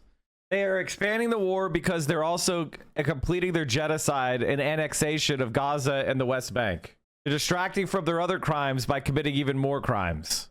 First. And the Israelis haven't produced that evidence. In fact, just today, I think, reporting was coming. Mike, could you explain the through line between Trump withdrawing from the Obama-Iran nuclear deal? Well, see, the Obama-Iran nuclear deal would have allowed the Iranian regime, the Iranian government, I don't like to use the word regime because it implies that they're more like illegitimate than like a Saudi Arabian regime. Is that something we say? They're an illegitimate government. So basically, the Iran nuclear deal was a deal that the entire world agreed to, which would allow Iran to develop domestic nuclear energy while also preventing nuclear proliferation. So the reason why Donald Trump hated that is because by allowing Iran to develop nuclear energy, you're allowing their economy to develop. And so Israel is not able to do more crimes around the Middle East because Iran will sit there as a counterbalance, supporting resistance movements against Israel's crimes. So the Israelis were apoplectic that Obama got that deal because they wanted to attack Iran and turn it into a puppet state, just like they've done with Egypt and Saudi Arabia and Jordan and Syria, or a basket case like Lebanon. So Israel basically wants to have every single country surrounding it be a basket case dictatorship under the rule of some sort of corrupt autocrat. That U.S. intelligence is saying, no, Iran's nuclear program remains a civilian, and they did not have the plan to weaponize it. The Israelis are saying they were about to build nuclear weapons and then hit Israel for it. Yes, Iran has enough uranium-enriched fissile material to potentially build a bomb if they decide to weaponize the program. But there are so many ifs on the way, and to call that a preemptive strike on an imminent threat is just something that we haven't seen evidence for. And unfortunately, the media and the press, as you said, many legacy media are just following that line. It's a disservice to their audiences, to people, around the world, especially in the West, whose countries, whose tax dollars, whose government's policies are very much involved and fueling the conflict in the region. And in following up on this issue of Israel's claim that Iran is near building a nuclear weapon, isn't there a longstanding fatwa of the Iranian clergy against Iran developing a nuclear bomb? There's a fatwa against developing nuclear bomb by the supreme leader, who's also a religious leader. And there's also longstanding policy, and more important than that, if people don't trust the Iranian side, U.S. intelligence reporting has time and again shown that Iran's nuclear program remains civilian. And I think the irony here that we need to point out is that the Iranians have said before, senior officials, that if the homeland gets attacked and if the nuclear program gets attacked, then their decision-making and their policy may actually shift. They have signaled that publicly. So while the program remains civilian, in the long term, if they decide to make that shift into a weaponized program, we can thank these attacks, Benjamin Netanyahu, essentially, for going after a program that used to be civilian and can potentially, shift the policy in the future and weaponize it. But right now, U.S. intelligence has just reaffirmed Iranian policy publicly. And then also, as you said, that religious decree, which is an important thing as well. Defense Secretary Pete Hegseth was asked about growing tensions in Iran in an interview with Fox News Monday. This is what he said. The president's, as he said today, his position has not changed.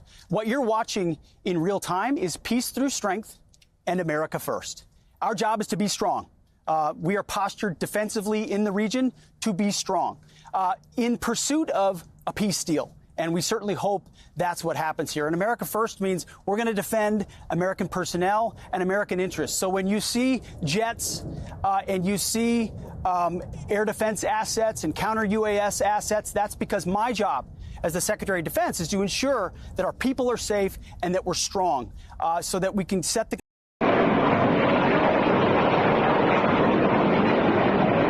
Every time you see one of those interceptors, just think another $10 million out of the pockets of America.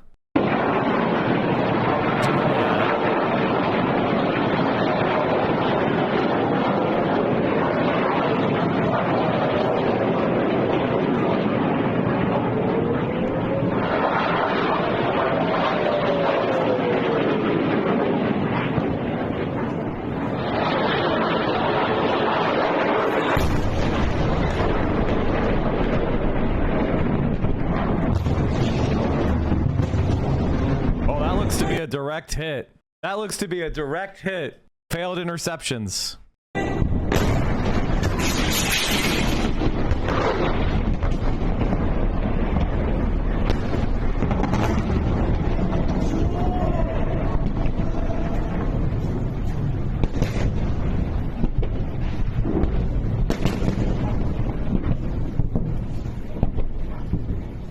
direct hit on Israel and a strategic base.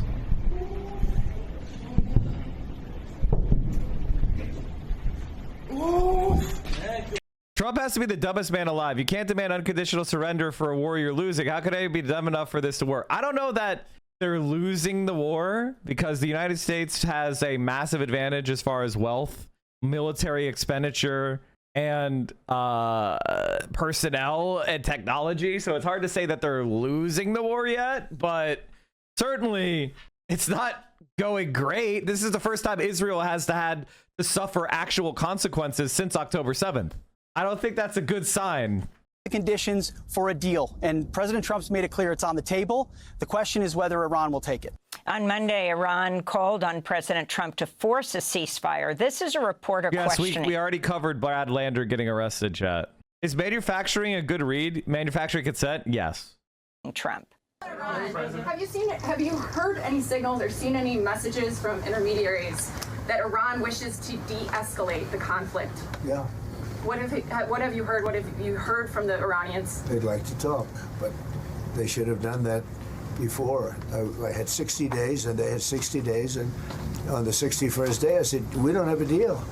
They have to make a deal, and it's painful for both parties, but I'd say Iran is not winning this war, and they should talk, and they should talk immediately before it's too late. And what would you say, in your opinion, what would it take for the U.S. to get involved in this conflict militarily? I don't want to talk about that. So President Trump is back in Washington, called a meeting in the Situation Room. I want to bring Ori Goldberg into this conversation, an Israeli political analyst who's written extensively about Iran. He's speaking to us from Tel Aviv, wrote a piece in Al Jazeera headlined, "The Real Reason Israel Attacked Iran." Ori, what is that reason?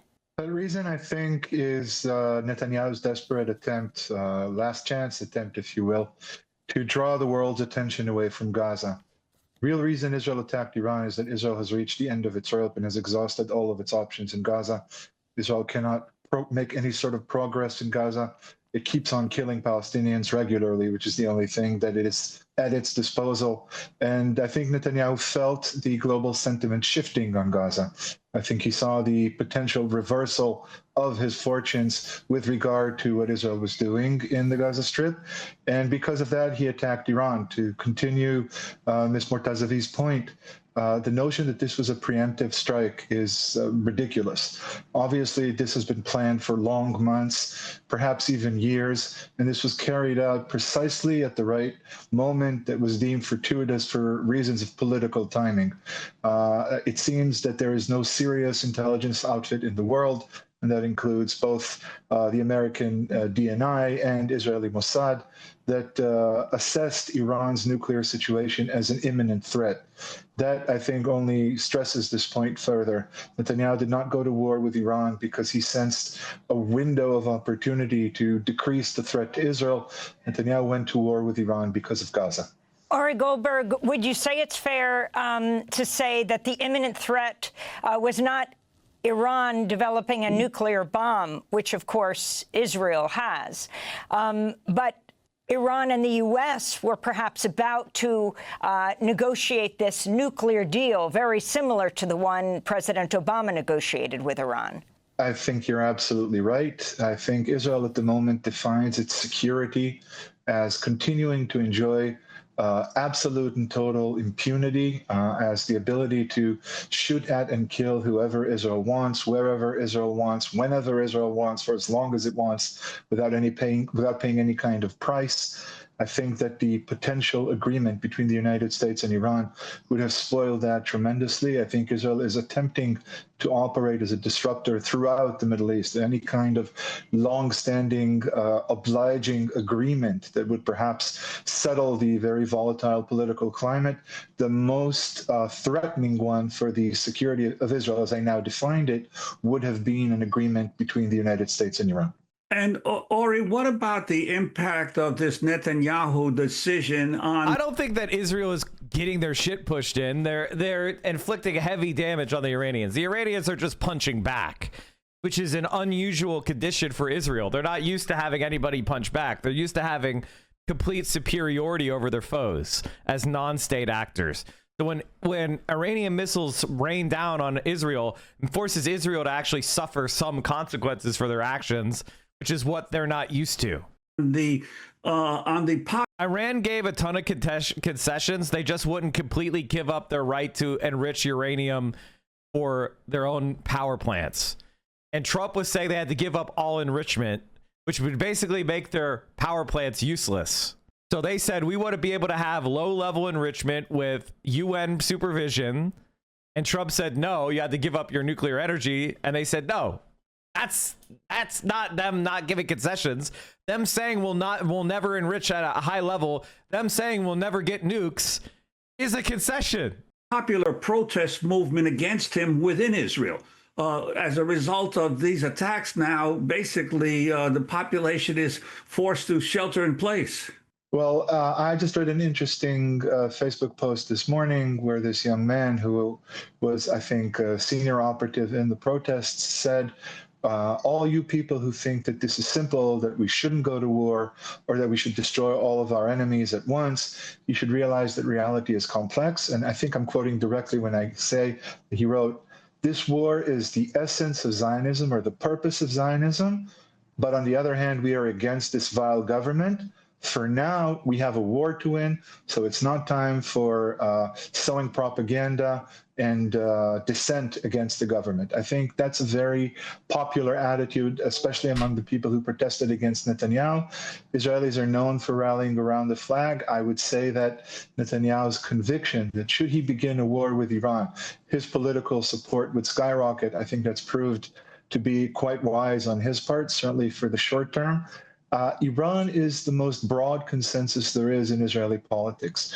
For at least a generation, Israelis have grown up with an official narrative saying that all Iran is interested in is the apocalyptic destruction of Israel, that Iran is religiously committed to it, that its leaders are preaching it every day in the mosques, and that ordinary Iranians, and here there's a bit of a schizophrenic approach to Iran, ordinary Iranians on the one hand are resisting their religious rulers, but on the other hand, this is what they hear all the time, so one can count on Iran to do everything it can to destroy Israel when the window presents itself.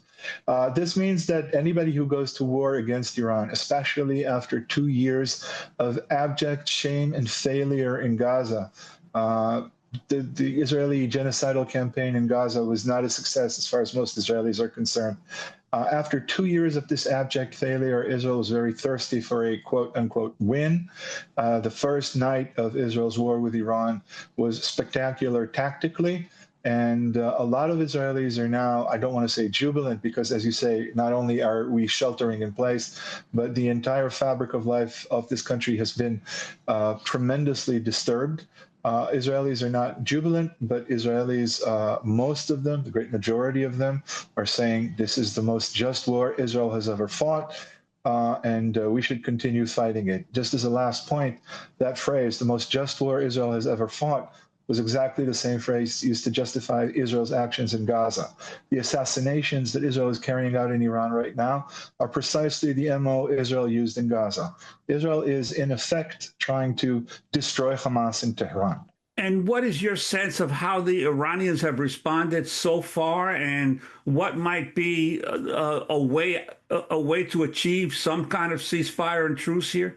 According to IDF assessments, more than 90% of the Iranian missiles were targeted at military sites. In Israel, military sites are very much a part of the civilian lay of the land, despite Israeli accusations against Hamas that this is a horrible crime. I think the Iranians so far have responded well within their means. They've not gone overboard. They've not staged some kind of suicide attack in response to Israel's strike.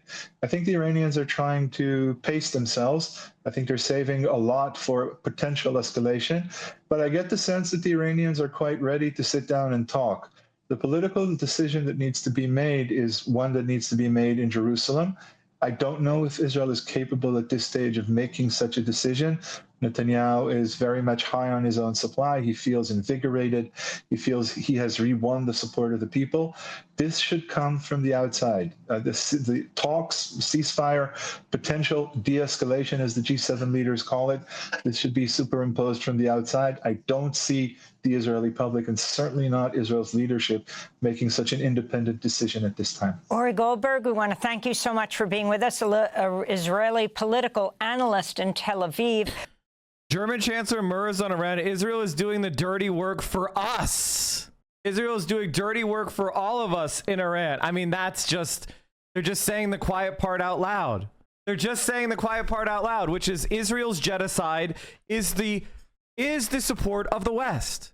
It is what the West wants to do. The West wants to steal the resources of the Middle East. They love the fact that they have a military dictator in Egypt. They love they have a theocratic monarchy in Saudi Arabia. They love committing genocide in Yemen. They love committing genocide in Gaza. They love destroying Syria with Al-Qaeda and ISIS. They love the fact that Lebanon is a basket case. That is the goal and purpose of American and Western diplomacy. This is the empire. Mask off. And when a German talks about doing dirty work, he means killing kids.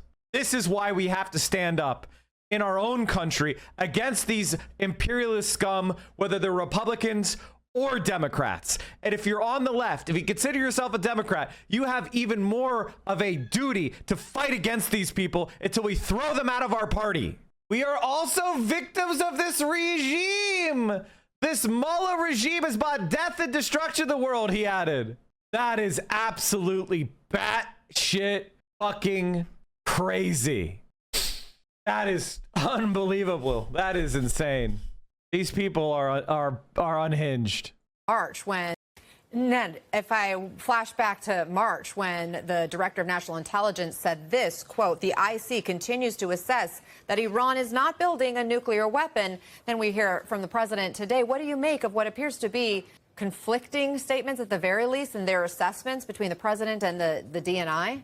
Well, I don't know that we should give the personal assessment of the president of the United States much credibility here compared to what the intelligence community has said for nearly 20 years now. This is not an assessment that Tulsi Gabbard first put out in March. This is an assessment that the IC has made, the intelligence community has maintained since 2007, judging that in the year 2003, Iran had an active nuclear weapons program. That is to say, it was seeking to actually build a nuclear weapon, but ceased those activities in 2003.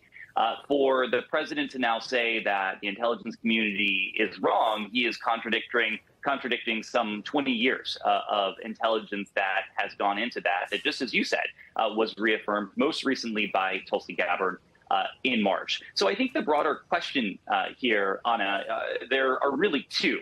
What are Israel's plans, intentions, its objectives? And secondly, where does the United States stand in all of this? When Israel started this operation last Thursday, it made it sound like it was going after Iran's nuclear program, trying to defang its military. Now that may be evolving, and we've seen indications, including the news that NBC confirmed that Iran was seeking to go after the supreme leader to suggest this might be about something bigger and even regime change in Iran. Second, and perhaps even more importantly, where does the United States stand in all of this? And Monica said this was contradictory. I think that is even putting it lightly, because President Trump has taken almost every single position imaginable on Israel's conduct in this operation. Initially, he said, don't do it. Then he called the initial effects excellent. After talking to President Putin, he called for de-escalation. He later told ABC News the United States might get involved. Last night, he ordered everyone in Tehran to evacuate. But then later he signed on to a G7 statement that called for de-escalation. So we don't know where the United States stands in this, and that's a big problem, Anna. Yeah, there were a lot of back and forths and whiplash along the way in the past few days. Courtney, the Pentagon, we now know, is moving more assets to the Middle East. The president says Iran won't touch U.S. troops. Bring us the latest on U.S. involvement militarily at this point. Yeah, and at the Pentagon, that's really the biggest concern, is that somehow the U.S. gets pulled into it, or we see U.S.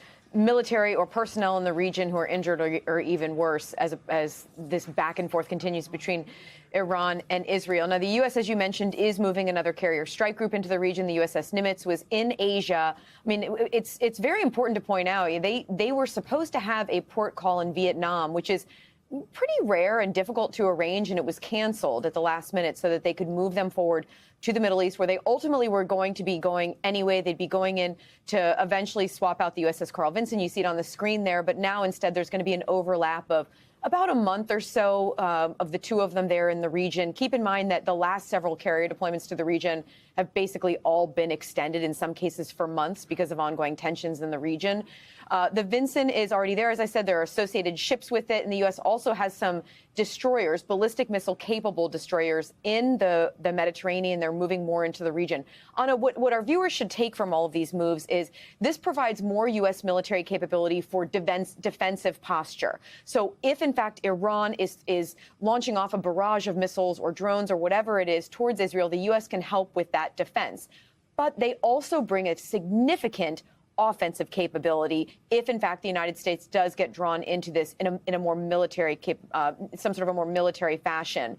Beyond that, though, aircraft carriers are often used for a show of presence, a show of strength, a show of force, and they do have that ultimately that capability to provide that. We also have heard about additional tankers. Those are aerial refueling aircraft that are moved into the region. Some of them are for an exercise, but some of them are also to be there should, in fact, this get to a point where the U.S. military gets more directly involved, Anna. Major, what are your thoughts about the possibility of the U.S. getting more involved militarily? I mean, that's definitely nothing that I want to see, and the Secretary of Defense has been very clear on that. It's not what they want to see. This is about defending American forces in the region, but also defending our ally, Israel, as Iran launches ballistic missiles towards civilian areas. It's not what I want to see. Let's listen to what Richard Engel is hearing as he's speaking with senior officials across the Middle East. This is what they're telling him about the situation. They're telling me that this all feels like 2002 all over again, that there's discussion of redrawing the map of the Middle East, changing the mentality of the Middle East, regime change in the Middle East, allegations of weapons of mass destruction imminently being ready and imminently going to be used in a variety of locations. And not here necessarily in Israel, but across the Arab world, I'm hearing this on a daily basis. People are worried, are we back in 2002? Are we back in 2003 all over again? And then take a look at what Israel's Minister of Defense posted today. It translates to, quote, I warn the Iranian dictator, those who follow in Saddam Hussein's footsteps will end up like Saddam Hussein. Major, do you think regime change in Iran is where this is all headed, and is that the answer? No, I don't think that's what's headed. I don't think, people talk about forever wars. This is actually ending a forever war. Iran has been as the G7 said, the biggest instability in the Middle East for a very long time. And it wasn't just international or United States intelligence that reported on their nuclear progression. The International Atomic Energy, the morning before Israel attacked, said that for the first time in 20 years that Iran is in violation of non-nuclear proliferation. It is building a bomb. This is ending that program, and it is important to keep the objectives very limited. So I haven't heard anybody say the objective is regime change. If that's a byproduct that the 90 million Iranians that are under this terror of the regime are free, that's a byproduct. But it is important for this war to keep the objectives limited. This is about rolling back that Iranian nuclear weapons program. Here's the thing that is common whenever you watch these warmongering freaks is the idea that the opponent is not going to respond. See, I can take my queen and I can capture this pawn and then I'll be up a pawn. See? I'm winning the chess game. And meanwhile, you just, the queen can be now freely captured and you're down a queen. They get to make moves too. You do shit like this, they're going to respond in ways that we don't want and we don't want to see. This country was ripped apart because 19 guys hijacked a couple planes. You stupid. That was a non-state actor, you dumb fuck. That is and was close to breakout, as they call it. Senator John Fetterman backs U.S. preemptive strikes on Iran. Semaphore. What a fucking loser. What a complete fucking loser. So grateful to be endorsed by @Peace Action, ending costly wars of choice and embracing diplomacy is my kind of foreign policy. What a complete fucking fraud. Oh, hold on. I need to do a better screenshot than that. That screenshot sucks. Hold on. Fuck. Son of a fuck. Too many tabs. Oh, here it is. Okay. Sorry, chat. I was like, what am I doing? Brain. Do you know what's happening, chat? I can feel my blood pressure. My blood pressure feels like it's 180 over 120 right now. Like, I normally have very healthy blood pressure and, you know, usually 55 beats a minute heart rate, somewhere around that. But I can feel my head about to explode from this fucking fraud. Wait, what? Quote, I hate this motherfucker. What a lying sack of shit. What a hashtag peace voter 2022. I'm gonna end the wars of choice by putting us into more wars of choice. Did you notice the shift in the consent manufacturing machine from end their nuclear capabilities to end their nuclear and ballistic missile capabilities? They are already trying to justify. They can't. You can't do that. As a PA voter, now with hindsight, would Kenyatta have been a better choice? Honestly, they were all dog shit. I'll just say sure because I hate John Fetterman. Like, you know what I mean? Like, I just hate John Fetterman, so why not? Sure. What a complete fucking loser. I want to go back to MSNBC just so I can mold. President. Okay, so they made fun of, like, he said he didn't care what Tulsi Gabbard said. His official national intelligence director. Now he says, now a lot of people on the right are saying they don't want a war with Iran. Look what Trump is saying. Welcome back. What does America First mean? Well, according to President Trump, it means whatever he says it does. In a new piece for The Atlantic, staff writer Michael Scherer recounts his phone interview with the president in which Trump brushes off rare criticism from MAGA supporters of his seeming willingness to get involved in Israel's attacks on Iran. And Michael joins us now, along with former Democratic Congressman Conor Lamb of Pennsylvania. He's a Marine veteran and president of the National Action Network and host of MSNBC's Politics Nation, Reverend Al Sharpton. Good to have you all with us. Michael, let's talk about that conversation you had with the president. Does it matter to him? Does he seem to be splitting up his base? You know, the measure of a politician is how well he can get contradictory parts of a coalition together to believe in him. And the challenge of governing is when you start governing, you have to make choices. And this is clearly a key moment for his coalition. And I think it has bothered him. I mean, he's spoken out to me on Saturday. He was speaking about it a couple times yesterday in Canada. He's tweeted about Tucker Carlson recently. I think he feels very strongly, and he's been consistent for weeks now, that Iran cannot have a nuclear weapon, and that the option of military force by the U.S. has to be on the table. There's a significant part of his.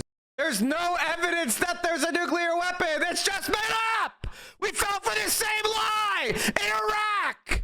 The exact same fucking lie. I'm sorry, but if you're not enraged by this bullshit, then there's no, you don't have any fucking soul. You don't have red blood pumping in your veins. What the fuck are you talking about? Why the fuck would Iran? Okay, let's say for a second that Iran is building a nuke. Why the fuck would they give it up? Do you see what happened to Muammar Gaddafi? He had a secret nuclear program that was way more developed than we realized, and he gave it up to Bush, and his reward was being attacked by Hillary Clinton and Barack Obama and getting a bayonet up his ass and the destruction of his country. It's fucking insane to give up nukes if you have them. This is a plain fucking lie.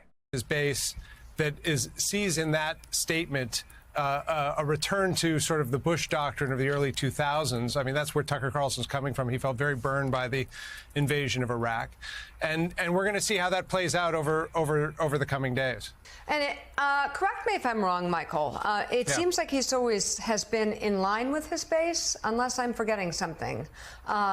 Is this the first time he's really pushing back in a way that's significant? Tucker? No, Trump. No, I think Trump has taken on his critics and his party his whole career. I mean, what is different is Tucker Carlson is actually basically an intimate of President Trump. After the election last year, Tucker was down at Mar-a-Lago for weeks.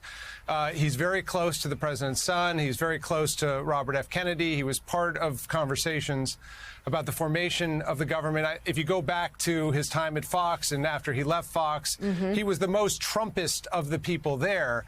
But again, the Trump message has always included more people than any one policy can contain. If you look, at tariffs and lowering taxes or anything along those lines. So this is a breaking point. I mean, Tucker was on a different web show yesterday saying that if Trump goes through with this could be the end of his presidency. So the stakes are pretty high, and these are very strong words being exchanged between the two men.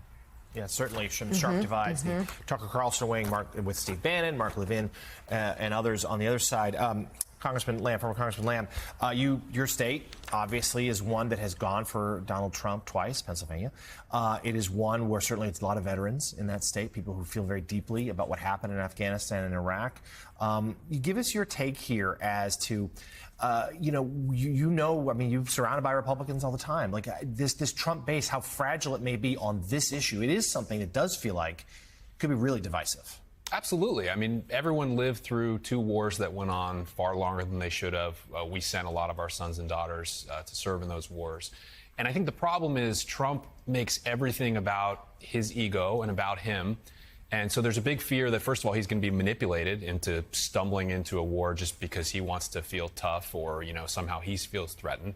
And then I think we also have the issue of what is the end game? Iran is a country of 90 million people with an enormous military that's very sophisticated. So are all the working class kids in Pennsylvania going to be sent there for another 15 or 20 years? He has not prepared the public for this. So I think, people in states like Pennsylvania would be more than willing to sign up to support a president that makes the case about our interests.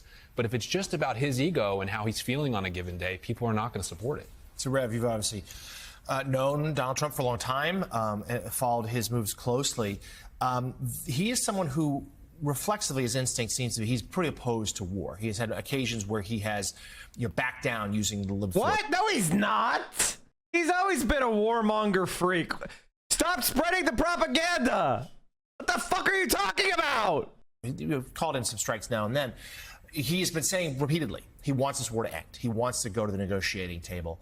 But he's getting a lot, to the congressman's point, a lot of people in his ear saying no, including Lindsey Graham we played a few moments ago, saying now's the time, at minimum, enable Israel to go finish off this regime once and for all, or maybe even get U.S. directly involved. Where do you think knowing him, how does he assess this conundrum? I think he assesses it as he does everything else to where it plays to him, to show his power, to show that I was able to do what no one else could do. Remember now, he said I would solve Ukraine first day in office. I will do this, I will do that. So he is really looking to say to the world, I brought some peace here. Not that he escalated, because his ego wants a Nobel Prize or something of the sort. And the fact that now you have former allies like Tucker Carlson all the way across to the Steve Bannon crowd questioning him, I don't think it rattles him. I think it makes him angry. He just went through a battle with Elon Musk. He's not one that wants to be questioned by anybody. Oh, you missed the parade for his birthday? Right. That obviously on the weekend. And to your point, Marjorie Taylor Greene, a congresswoman from Georgia, who's as MAGA as it gets, she has said that it would be a betrayal of America first if the U.S. were to be truly involved with Iran. We're going to come back. I mean, like MSNBC after 12 years of Trump is dumber than ever before. If I were a Republican and I was trying to make the Democratic Party as ineffective as possible, I would pour millions of dollars into this show to keep it on the air. Every fucking wine mom or boomer that watches this shit is being injected with the worst possible strategy to counter Trump. Just absolute dog shittery from start to finish. Here's Benjamin Netanyahu getting us into a war with Iraq. And this is a tyrant who is feverishly trying to acquire nuclear weapons. And today the United States must destroy the same regime because a nuclear-armed Saddam will place the security of our entire world at risk. It is simply not reflecting the reality to assume that Saddam isn't feverishly working to develop nuclear weapons as we speak. If you take out Saddam's regime, I guarantee you that it will have enormous positive reverberations on the region. Principles of real estate, the 3 L's, location, location, location. The 3 principles of winning the war on terror are the 3 W's, winning, winning, and winning. The more victories you amass, the easier the next victory becomes. The first victory in Afghanistan makes the second victory in Iraq that much easier. The second victory in Iraq will make the third victory that much easier. Nothing less than dismantling his regime will do. Because Saddam's nuclear program has fundamentally changed in those 2 decades. He no longer needs one large reactor to produce the deadly complete bullshit material necessary for atomic bombs. He can produce it in centrifuges the size of washing machines that can be hidden throughout the country. And I want to remind you that Iraq is a very big country. It is not the size of Monte Carlo. It is a big country. And I believe that even free and unfettered inspections will not uncover these portable manufacturing sites of mass death. Investigation has uncovered a loophole that allows accused and convicted American pedophiles to escape justice by moving to Israel. So Ian Lee has been following this for more than a year, and he traveled to Israel for this investigation. He worked with a group that tracks people accused of sex crimes, which estimates dozens of Americans have used this loophole. So, you know, he's 6'2". We are on a stakeout looking for this man, Jimmy Julius Caro, 48 years old and wanted on charges of sexually assaulting a 9-year-old girl in Oregon back in 2000 and a 5-year-old girl in Israel in 2001. He's considered dangerous. But these photos are a few years old, so we don't know if he'll look the same. He remains elusive. Previous attempts to capture him have failed. Obviously, the fear that he would somehow figure out that anyone's looking for him and bolt. He just called his number. Shauna Aronson got a tip that Caro's expected at this clinic near Tel Aviv. Who's going to call the She's police with JCW, Jewish Community Watch, an organization that hunts down accused pedophiles who flee to Israel from the U.S., exploiting a process called Law of Return, whereby any Jewish person can move to Israel and automatically gain citizenship. The ease with which pedophiles seem able to use this law as an escape route haunts victims like Mendy Hawk, who says he was abused from age 8 by a teacher at an Orthodox Jewish school in Los Angeles. So your classroom is right here. How does it feel being back? I was very anxious and, stressed coming back here, and a lot of memories coming through my mind. Memories of his alleged abuser, Mordechai Yom Tov, who taught him Hebrew studies when he was just 8 years old. So in the beginning, he would just rub me outside of my pants, and then I would say about 3 to 4 months later, he started going in. Reaching down your pants? Yeah, it's reaching down. Why did you feel like you couldn't tell anyone? I was scared, I was ashamed. I just didn't know what people would think of me, of the whole situation. Yom Tov pled guilty in 2002 to sexually abusing and committing lewd acts against 3 other boys. He served jail time, but when he was released, he violated his probation and, according to JCW, fled to Israel with help from individuals within the Orthodox Jewish community. JCW tracked Yom Tov down and confronted him with a hidden camera in Jerusalem, where he admitted to illegally fleeing the United States with help and using a fake passport to enter Israel.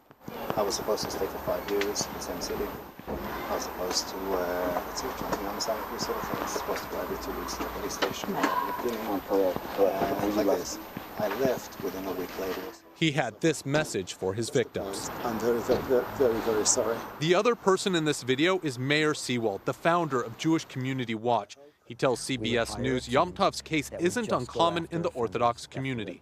The same thing that's going on in the Catholic Church right now around the world, the exact same thing happens in our community. The rabbis say it's, you know what, he promised he's going to go for therapy, he's never going to do it again. Boom, he's in another community. A few years later, he's at the same thing, and we hear more allegations that the person continued to abuse children. And often, those abusers end up in Israel. Rabbi Yehuda Oppenheimer says he unwittingly helped Caro escape.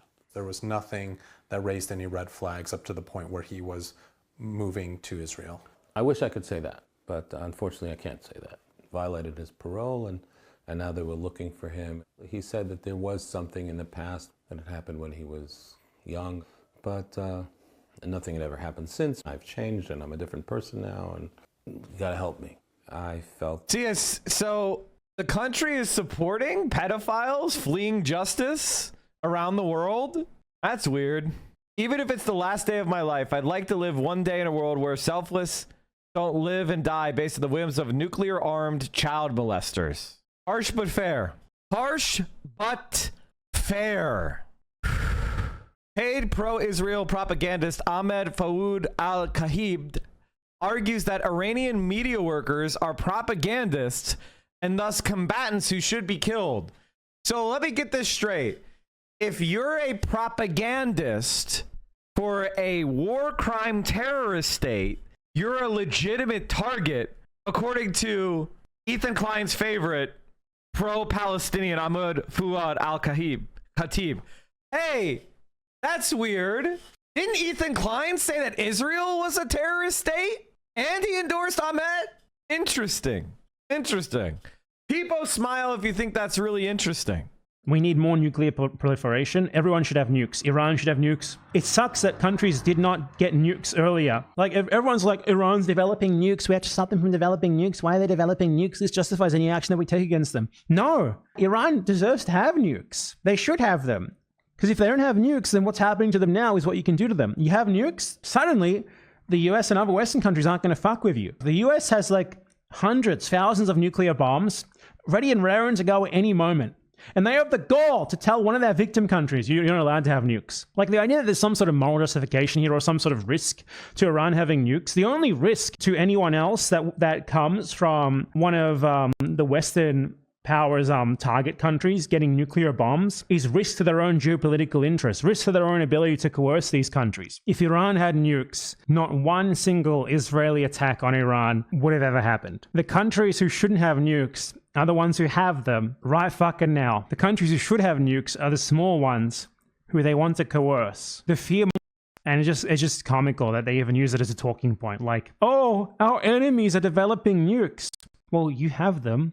You're the one who attacks them. How does it make any sense for you to fearmonger about that when their very reason for getting nukes isn't to use them, it's to use them as a deterrent against you from hurting them? It's the equivalent of like a rapist complaining that women are carrying mace. It's perverse and disgusting how they use these talking points. So Iran should have nukes. Cuba should have nukes. North Korea should have nukes. Every single country possibly at risk of being targeted by the USA ever, or, other Western countries ever, should get nuclear bombs immediately. Ukraine giving up their nukes? Most pathetic, idiotic decision ever. That's why you got invaded by Russia. If you're a smaller country at risk of being imperialized by any bigger country, get nukes. They have nukes. They're not giving them up. And the whole reason why it's nuclear non-proliferation is because the countries that already had nukes wanted to prevent other countries from getting them so they can maintain the geopolitical advantage that having the nukes gives them. That's the only reason why it's called nuclear non-proliferation instead of like nuclear abolition. Because obviously they never wanted to give it up. So fuck that. They were like, we got ours. We can use them coercively against others. We can always use the threat of having them against others. We don't want them to have that same threat against us. Iran should have nukes. And if you support like Israel attacking Iran or the US trying to stop Iran from getting nukes or nuclear energy or anything related to nuclear anything, you're just an imperialist fucking moron. It really is that simple. You have to understand that the people who argue this sort of stuff, it's always post hoc. Their ideology is not, I have a set ideology that I abide by in every circumstance. Their ideology is, I want my country, our bloc, to do things that advantages me personally, and everything else is a post hoc justification for things that they believe further that goal. It's that simple. That's why they're against Iran having nukes, simply because it means that country wouldn't be able to coerce Iran as it does now. Nothing more. Really, absolutely nothing more to it than that. Mike, have you seen any credible evidence that Iran shot down F-35s? My personal take is that whenever you're doing combat operations, you will eventually lose aircraft. You will eventually lose aircraft. There is new CNN reporting indicate there are doubts in the intelligence community about how close Iran actually is to getting a weapon. CNN's Zach Cohen has this reporting. He's with us now. What are you learning, Zach? Yeah, John, there appears to be some daylight between the U.S. intelligence community and Israel, and I guess now Donald Trump, on this question of how close Iran is to obtaining a nuclear weapon. And specifically, sources telling me and our colleague Katie Bo-Lillis that the intelligence community assessed before the most recent Israeli strikes that Iran was years away, as much as 3 years away, from not only obtaining a nuclear weapon, but developing the system meant to deliver it at a target of its choosing. And that does really run counter to the more urgent and dire timeline that Israel and Donald Trump have put forward in recent days. Israel, of course, saying, and Israeli Prime Minister Benjamin Netanyahu saying that Iran has been working in secret to develop nuclear weapons over the last several months, and that it's very close to having a nuclear weapon. Donald Trump, of course, addressing this question today when he was asked by reporters about his Director of National Intelligence, Tulsi Gabbard's testimony in March, where she said that Iran is not actively working towards a nuclear weapon. Take a listen to what Donald Trump said when he was asked this question today. You've always said that you don't believe Iran should be able to have a nuclear weapon, but how close do you personally think that they were to getting one? Because Tulsi Gabbard testified in March that the intelligence community said Iran wasn't building a nuclear weapon. I don't care what she said. I think they were very close to having it. So why does this matter, right? Israel has used this sort of urgent warning about Iran's nuclear program as justification for its latest round of preemptive strikes on Iran's nuclear facilities. Of course, this big question still hangs over the entire situation as to whether or not Donald Trump and the U.S. will become directly involved in the conflict. Donald Trump has said as recently as today that he wants to dismantle Iran's nuclear program. In order to do so, that will require one of two things, experts tell us, either a negotiated deal or U.S. military strikes. All right, Zach Cohen, some brand new reporting that fits right in where this story is right now. Appreciate your work on this. Thank you very much. With us now is CNN Global Affairs analyst Brett McGurk. He's a former White House coordinator for the Middle East and North Africa who's been deeply involved in discussions in and around Iran for many, many years. And Brett, what I want to focus on is President Trump headed to the Situation Room this morning.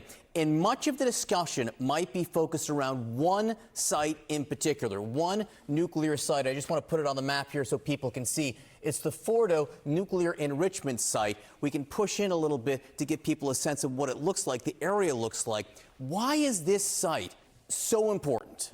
Well, John, I think the president should be in the Situation Room today. The Situation Room was actually created by JFK after the Bay of Pigs fiasco for a situation like this, to provide full spectrum awareness for a president as he has to make critical decisions. And there are three immediate priorities, and one of them is what you just mentioned. But number one, the protection of Americans in the region and the protection of Israel. We have to surge the missile interceptors into Israel. We're doing that. As Nick just said, a very small number of missiles yesterday. It looks like about 10. Can't draw a conclusion yet, but the Israelis are taking out not only the missiles, but the launchers. Very important. Second, you want to contain this conflict to Israel and Iran, not have regional spread. So far, that objective is being met, and I think the signals the administration is putting out are very good. Third, and this gets to your point, you want to keep particularly the Israelis focused on the stated objectives of this military campaign.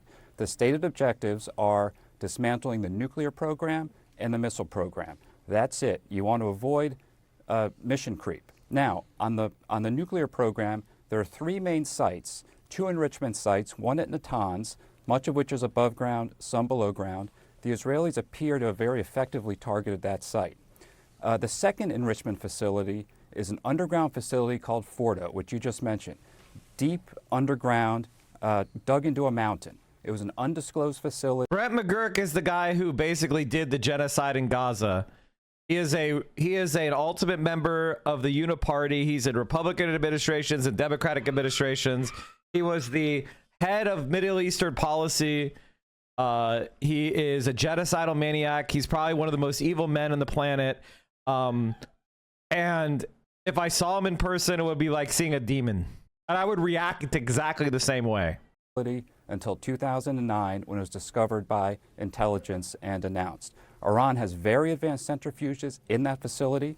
Just last week, before this started, they threatened to spin fuel through those advanced centrifuges, enriching just below weapons grade. To take out that Fordo facility, it really takes a U.S. military operation with a B-2 bomber, and you can see our military actually positioning for that possibility. But there's an off-ramp, and the president's made very clear there's a deal on the table. Steve Witkoff, his envoy, put a deal on the table about 6 weeks ago. Iran did not answer that. They actually escalated their program in response. And what the president is saying, the White House is saying, is to Iran, hey, go back and take another look at that. Tell us you're ready to take the deal, and this will be over. So that's where we stand right now. At the end of the day, John, this has to end with Iran's nuclear program dismantled. And this kind of nonsensical position, if I'm Iran, if I were the Iranian leader, we would have had nukes 20 years ago. I mean, yeah, it is what it is. Am I wrong for wishing China would have bankrupted us? The difference between us and China is they actually care about their people, and they don't want to put them into wars to die for no fucking reason. They know what war is like. When's the last time the U.S. had a war on its own soil? And Fordo really is the key. It can be a deal, and we can all hope for a deal, or it can be a military operation. Again, this is another look at Fordo right here. You can see this area right here is where the centrifuges are believed to be buried deep inside the mountain here. And what Brett was just talking about is it's believed that the only way to destroy this is through a U.S. weapon, the B-2 bombers dropping what's called this bunker buster bomb, the GBU-57 here. What do you think that discussion is like, Brett, about whether or not the U.S. should get involved here? Benjamin Netanyahu has all but explicitly said, hey, come on, drop this bomb. I have to say, the U.S. military has trained on this for over a decade. This munition was kind of designed for this purpose. Now, look, there have been massive risks about such an operation like this. Number one risk used to be Hezbollah. Hezbollah had 150,000 to 200,000 missiles and rockets aiming at Israel. Hezbollah has been knocked on his back. Number two has been Iranian air defenses. They had Russian air defense systems, very high risk of taking down airplanes. Those are no longer. Mike, can you explain what they have to say Israel doesn't have bunker busters? Because they don't have bunker busters. I don't know how else to answer it. I mean, I guess it depends on your definition of bunker buster, right? Like the bunkers that Iran has are hardened to the point, but only the heaviest munitions could have a chance of damaging them. Longer there. So those risks have basically been eliminated. Iran can certainly respond. I would never downplay the risks of any military operation, but I would just say this is a very feasible option. Iran knows it. It's important they know it for the purpose of trying to get a diplomatic resolution to this problem and the problem of Fordo. I think that right now is the main objective, but it takes the military pressure to get Iran to the table and to do that deal. This is really going to unfold here over the next 3 to 4 days. I think it's a very critical period. I'm watching today. Can Iran again muster another missile barrage, or are they really now depleted? And Brett, you use the term coercive diplomacy. That's what's happening here. What is that exactly? Well, coercive diplomacy is what this administration, past administrations have used fairly effectively with the Iranians. Number one, economic sanctions, economic pressure, and number two, the threat of a military force if Iran this is a Democrat, by the way. This was Joe Biden's advisor cheering it on. This is who would have been in charge if fucking Kamala had been president. That's why people going, Kamala would have been different, are fucking stupid. World, this program is peaceful.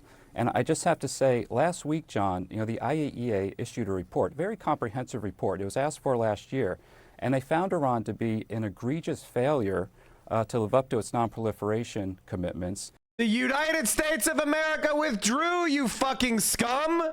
The United States of America ripped up the deal, dumbass.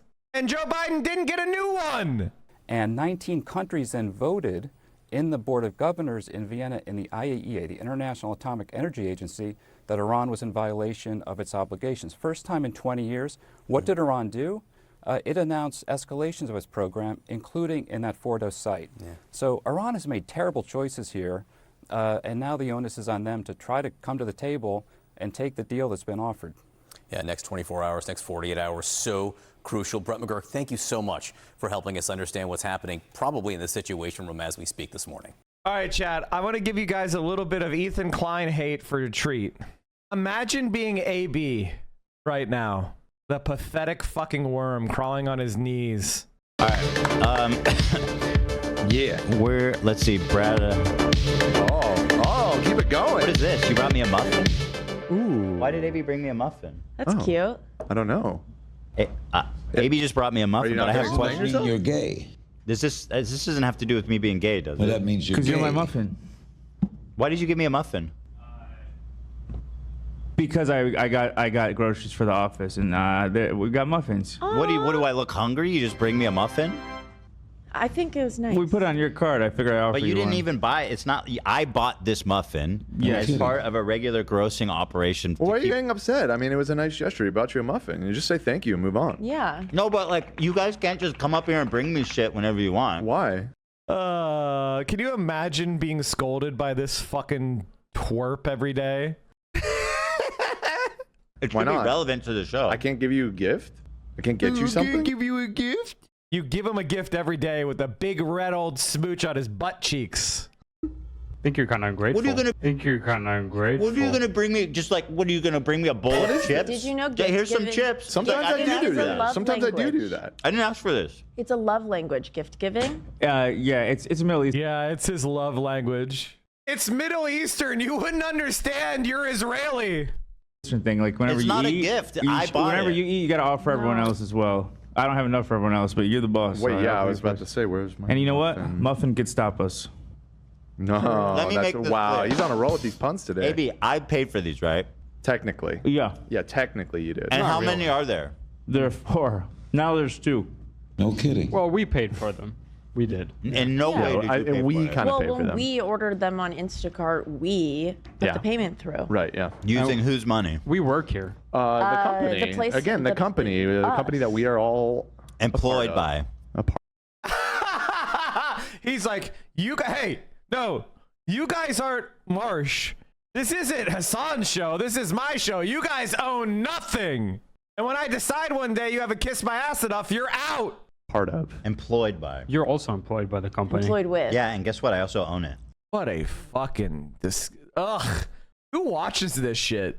Who the fuck watches this shit? He's got his like React. He's got his sponsored button chat.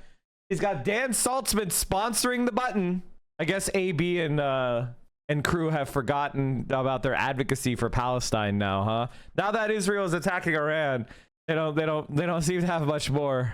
All right, guys, I have some really horrific breaking news here for you. So, unfortunately, it looks like it's about to go down. Something very, very bad is about to unfold. So, a few things here. First of all, the Israeli Prime Minister Benjamin Netanyahu was on Israeli TV the other day. This is last night, I believe. And he said the following, quote, "Your hour of freedom is near. It is happening now.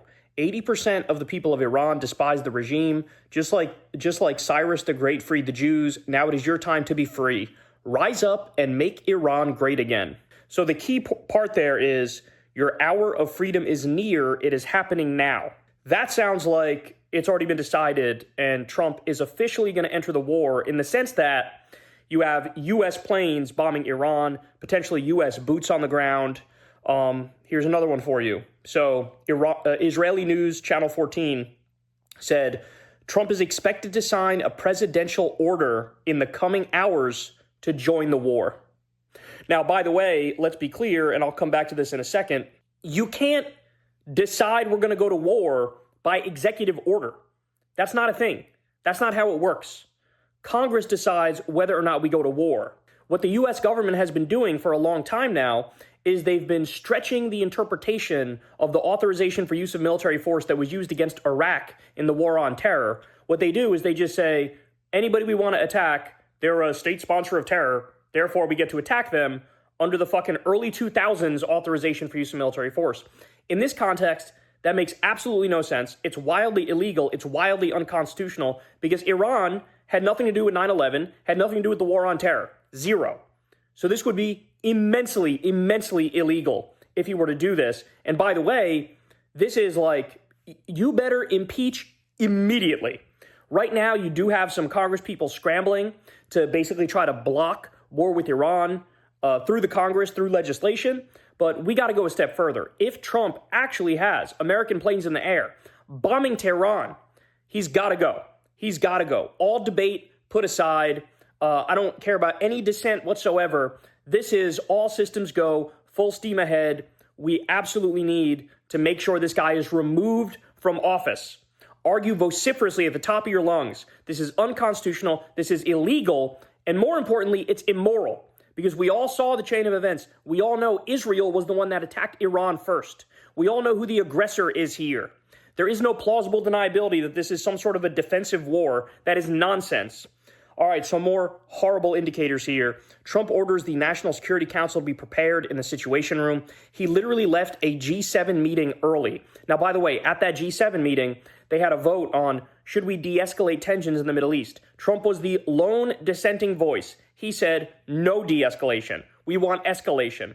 You literally had the other G7 countries looking at each other like, Jesus fucking Christ, what is going on here? So Trump was clear at the G7, we want escalation, not de-escalation, and then he left it early and told the National Security Council to be prepared in the Situation Room. Well, as you all know, when they're ready in the Situation Room, shit's going down, y'all. Shit's going down. So more.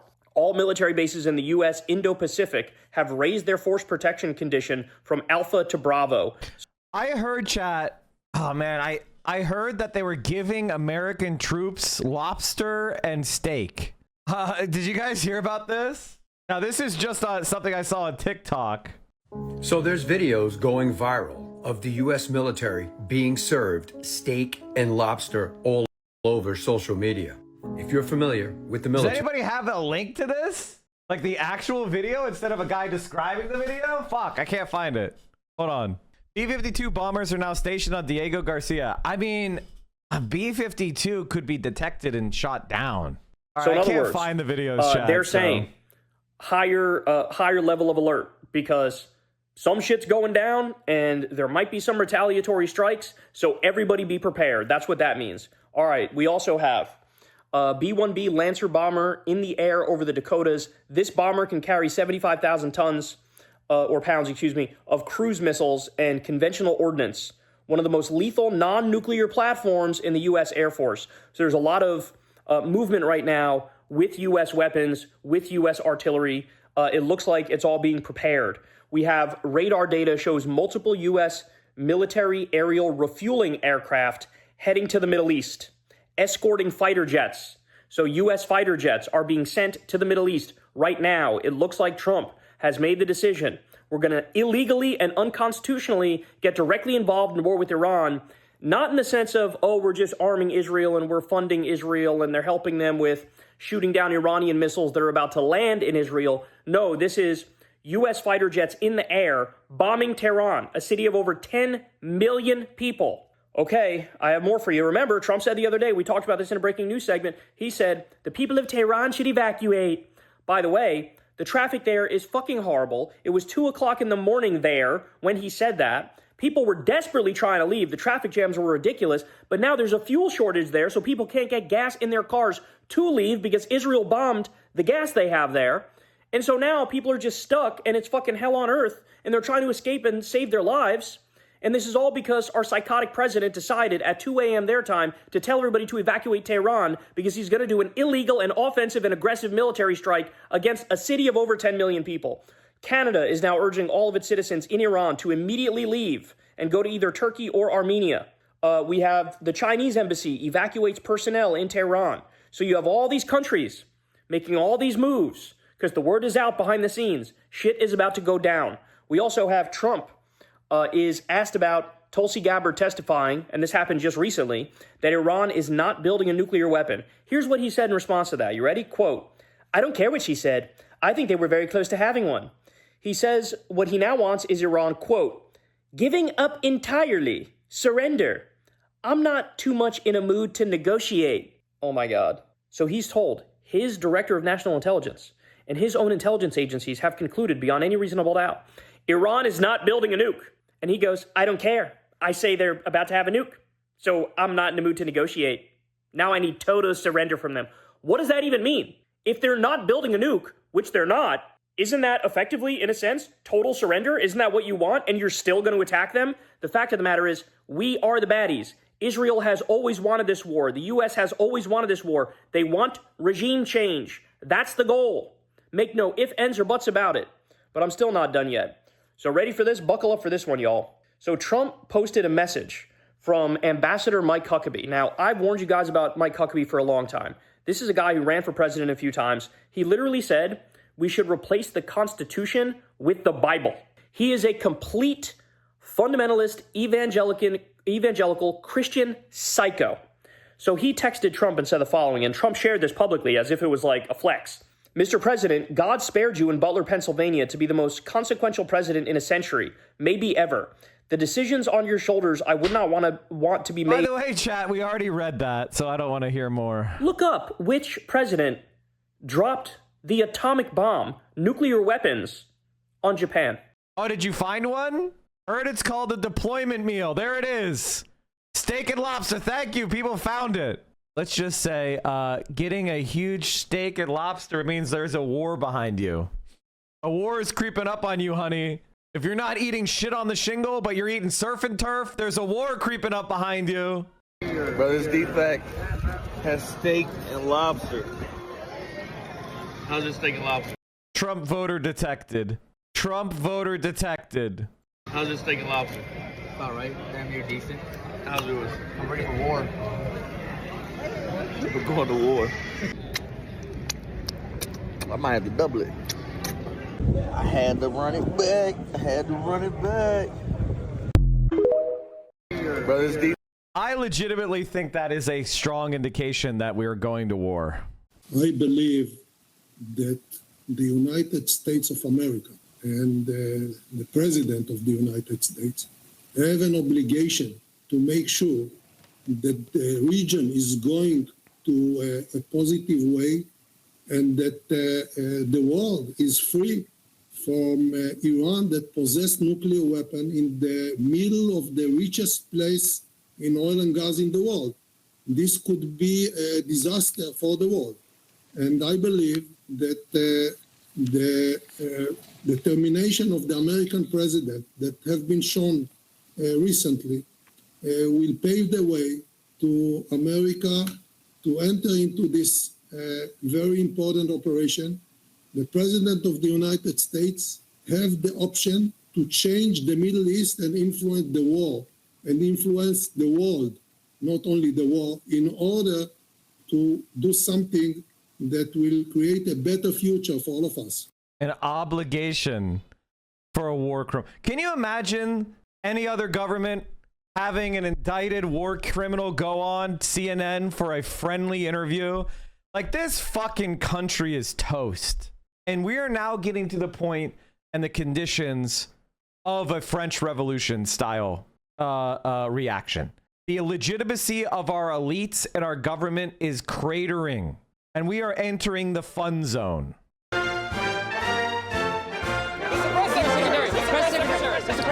Okay, thank you for waiting. The president has asked me to come out and make a brief statement about the wire that just went out a couple minutes ago. To make things short, I will just confirm that yes, we do have a moon base, and yes, we are currently experiencing some bear problems.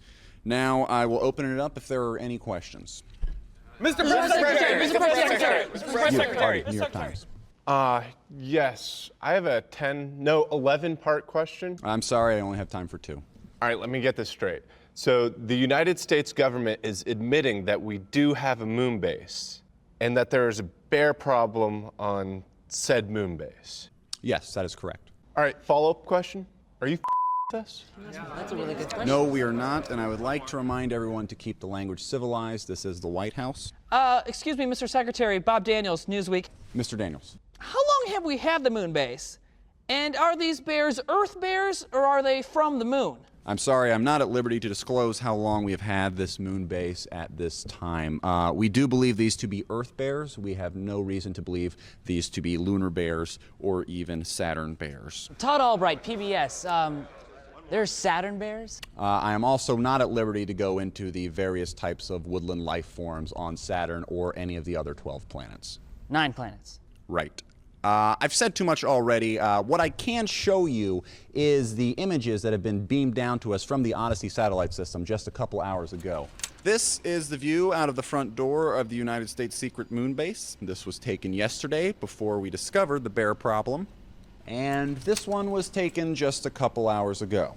So, as you can see, bears everywhere. Mr. Press Secretary! Mr. Press Secretary! Mr. Press Secretary! Mr. Jackson. Yeah, those bears appear to have guns and motorcycles. We believe they may be involved in some sort of intergalactic drug cartel, perhaps affiliated with one of the interstellar wizard alliances. Wizard alliances? Yes, next question. Just a thought, more of a shot in the dark, but we wouldn't happen to be invading Iran today, would we? You got me. I fell for it. You almost got away with that one. No, I went too far. I almost had it. I should have stopped after the slides. I knew I should have stopped I didn't think anything about it until the cartel thing, and I was like, what? Okay, all right, let's forget this whole thing. Who wants a drink? First round's on me. Come on. Yeah!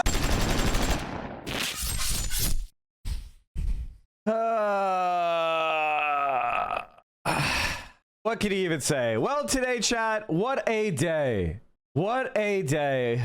I'm feeling, on the one hand, I'm feeling incredibly optimistic and positive because of Zohran and you know, the poll that came out showing that people want an aggressive opposition to the Republicans. And on the other hand, the pathetic weakness of the Democratic Party's leaders and the utter madness of our foreign policy. It's really hard to understand. Bizarre Carmine, Cuck Chair Hassan Piker. You are either a Destiny fan who is literally a cuck, cucked by Sneeko. Look at his chat. Oh, fuck yes. Oh, fuck yes. Let's do it. Hold on. Yo, let's do it.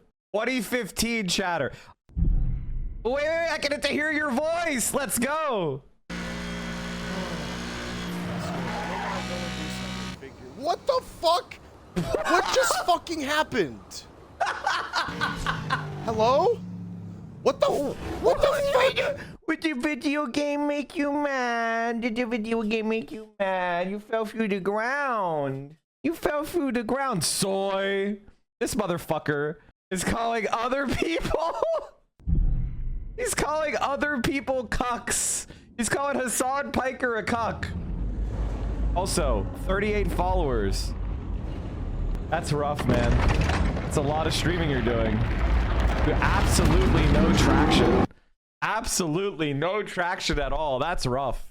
My very first stream, I had more followers than you, and I didn't even turn on my mic, and I played like Civ 5 with no commentary. You're a fucking loser. It's never gonna happen for you, bro. Anyway, what was I saying? Anyway, all right. Fuck. Let's keep it going. Let's keep it going. I wanted to show you this conversation with the head of the UN aid chief. I mean, imagine being a fan of Asmongold or Destiny and using the phrase cuck chair to describe Hassan Piker. I mean, like, Asmongold has never had any woman around him who wasn't being paid or faking liking him for clout reasons. Like, there has never been any woman around him ever. And then Destiny is a known sex criminal accused and a literal cuck with 2 divorces under his belt. And you're attacking Hassan Piker. Holy fucking shit, that's crazy. Be there on the ground. When you prepare yourself, you try to, for a visit like that. I talk to a lot of people who've been in, a lot of our staff. But the reality is that nothing can prepare you for what you see. And I'd been in Nir Oz, one of those kibbutz that was attacked on October the 7th, and I'd been sat with survivors. And 1 in 4 people there were killed or taken hostage. And then drove across the border from the north of Gaza, so into the area worst affected. And you drive for miles and miles, and it is just desolate. It's rubble. And I asked the colleague with me why the dog's fat. And he said, because the dogs are pulling corpses from the rubble. I asked my colleagues, where their houses, where their homes were, and they would say, we don't know. You have to use GPS to find the location of your old home. It's flattened. Because there are no landmarks. You can't tell what was a school, what was a mosque, what was a hospital. And you drive for hours and hours like that. I went to the hospitals that had been bombed out and attacked. I visited that hospital where the doctor had written on the wall, tell them that we did what we could. And in a way, since then, that's been motivating the way I try to approach this crisis. You said to the UN Security Council last month, I can tell you from having visited what's left of Gaza's medical system that death on this scale has a sound and a smell that does not leave you. There's a memory of your trip to Gaza, and you go all over the place. I know you've been to Ukraine, you're heading to the DRC, you've been to Afghanistan, but does that memory of your trip to Gaza in particular, does it still torment you or haunt you? It's a pretty When I heard you say that, I watched you speak at the Security Council, a smell that does not leave you. So, you know, I have one of those passports that security agents love to confiscate. I've been to Darfur, I've been to Kupiansk on the Ukraine front lines, I've driven up through Syria just after the fall of the Assad regime.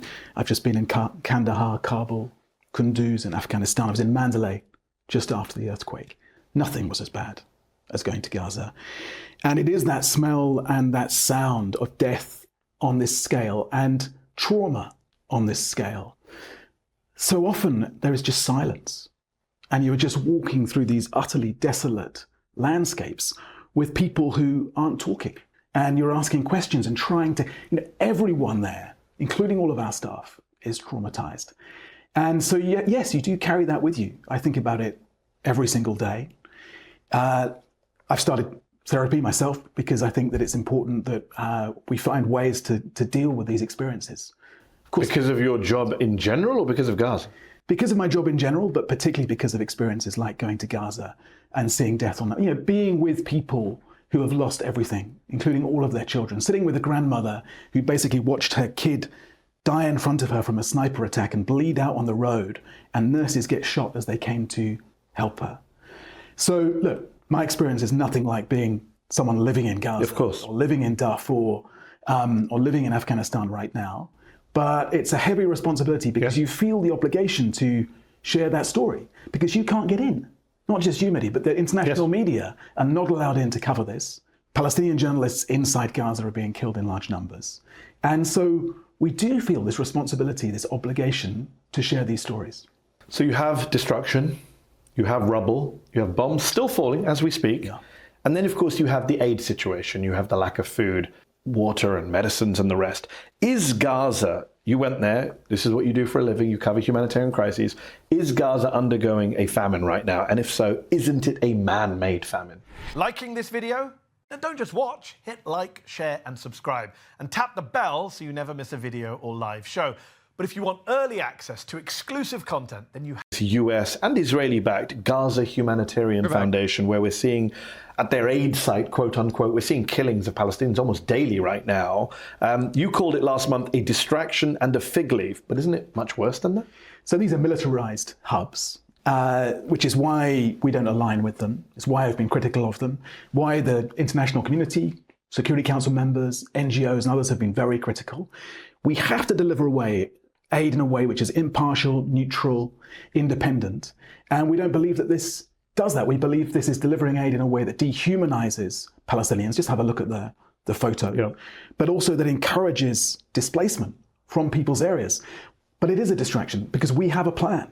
I've said it out in public again and again and again. We can deliver aid at scale. We can get food and support to everyone in Gaza. We have enough provisions to support everyone for several months.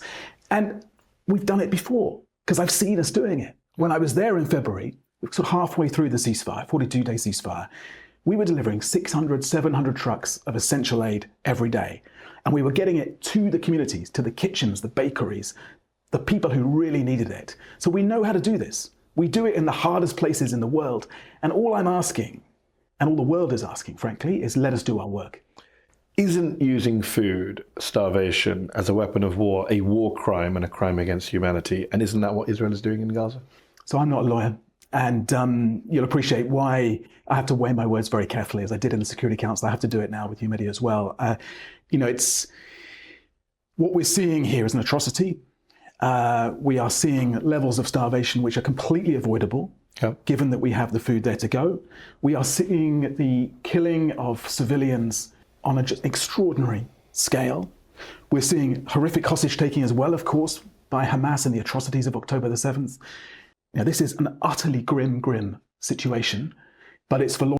Okay, calm down, everybody. I'm going to untime you out because, yes, this guy is a UN official. He's going to be a peacenik type guy. He's going to hate violence. What's more important is his firsthand testimony of the atrocities being waged on the Palestinian people. Trump has secretly greenlit regime change in Iran. He's also. Israel wants regime change. The U.S. is fine with that, sources say.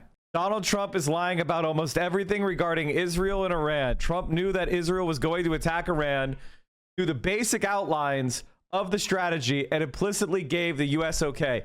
Trump also quietly and enthusiastically embraces Israel's unstated goal of regime change. Two high-level U.S. officials involved in internal discussions tell me Trump hasn't officially approved anything, hasn't committed anything to paper, and hasn't signed off on any specific act. But in the dance of phone calls and back-channel messages and things said and not said, the two countries found agreement. Trump has given Israel a green light by not saying no. This is the world of statecraft at the highest level, where leaders say one thing and do another. This is not only deniability for deniability's sake or to intentionally mislead the public. It's just the way of the world that includes a set of rules and workarounds that allows leaders to never be frank. There are massive risks involved in Israel's campaign and in America's implicit support, but in the ways of national security, we just don't get to discuss them.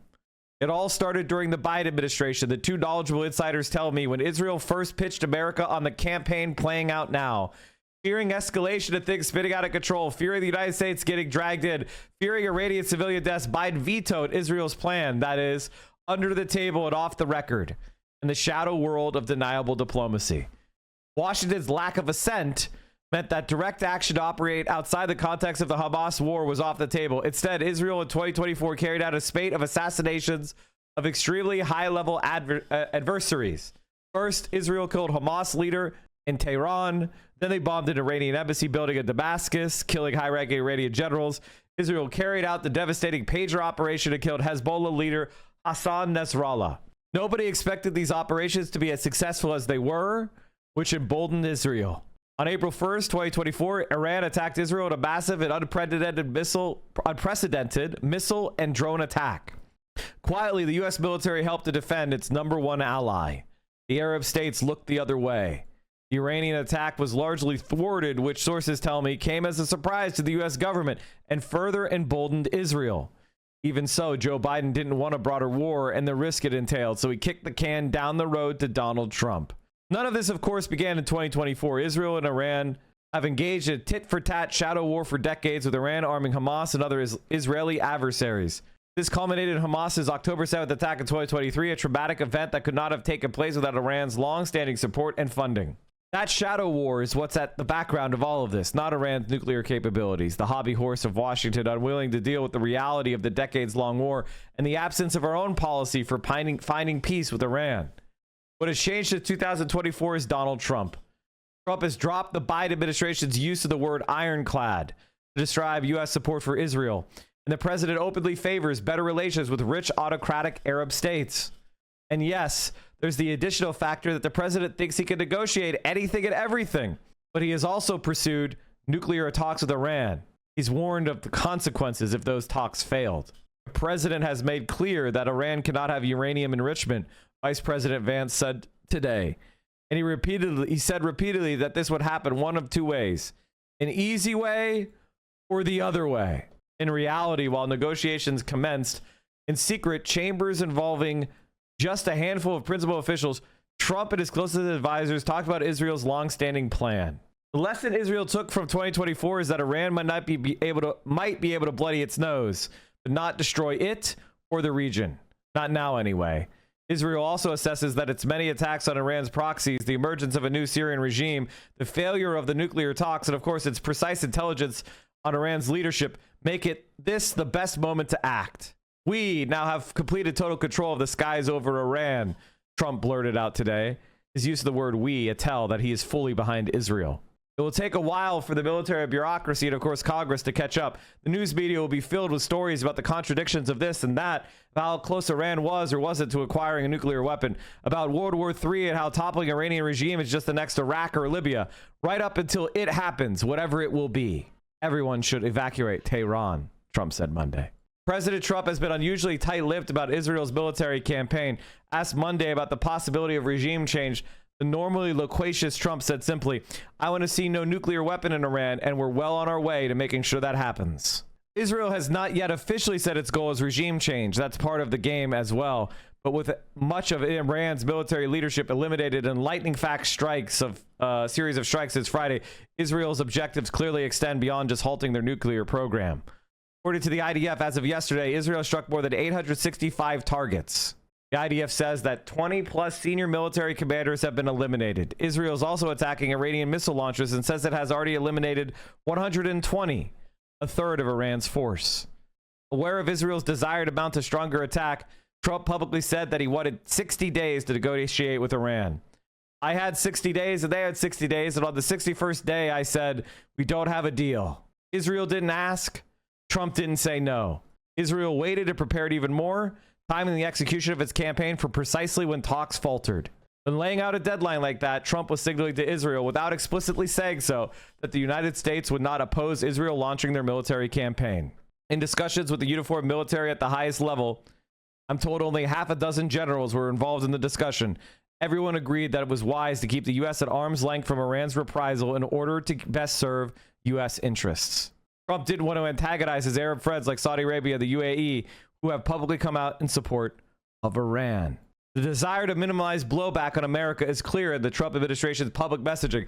Secretary of State Marco Rubio issued a brief statement on Thursday saying little more than Israel's action was unilateral and we are not involved in strikes against Iran. The statement closes with a warning. Iran should not target U.S. interests or personnel. The president has shown remarkable restraint in keeping our military's focus on protecting our troops and protecting our citizens, Vance said today.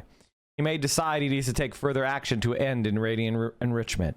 That decision ultimately belongs to the president. Indeed it does, and that decision is formulating as Trump works himself into a lather.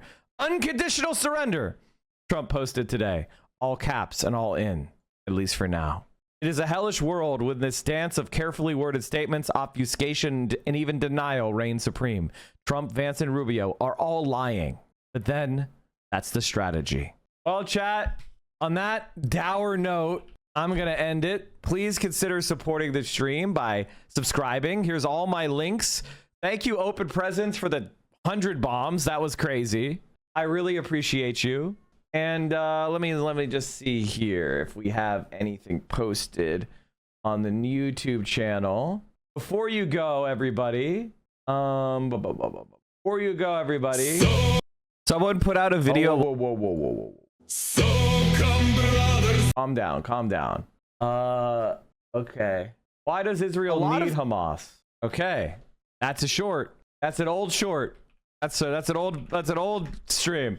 There you go, chat. Make sure you like, comment, subscribe. Appreciate you all. I'll see you all soon. I'm going to send you over to Vio, our Persian princess. All right, everybody, take it easy. Solidarity forever. We'll be back tomorrow with more great news and more terrible news. And Hassan Anthony Fantano, thank you for the 13 months. All right, everybody, stay safe. Solidarity forever, my friends. Free Palestine. And I'll see you tomorrow.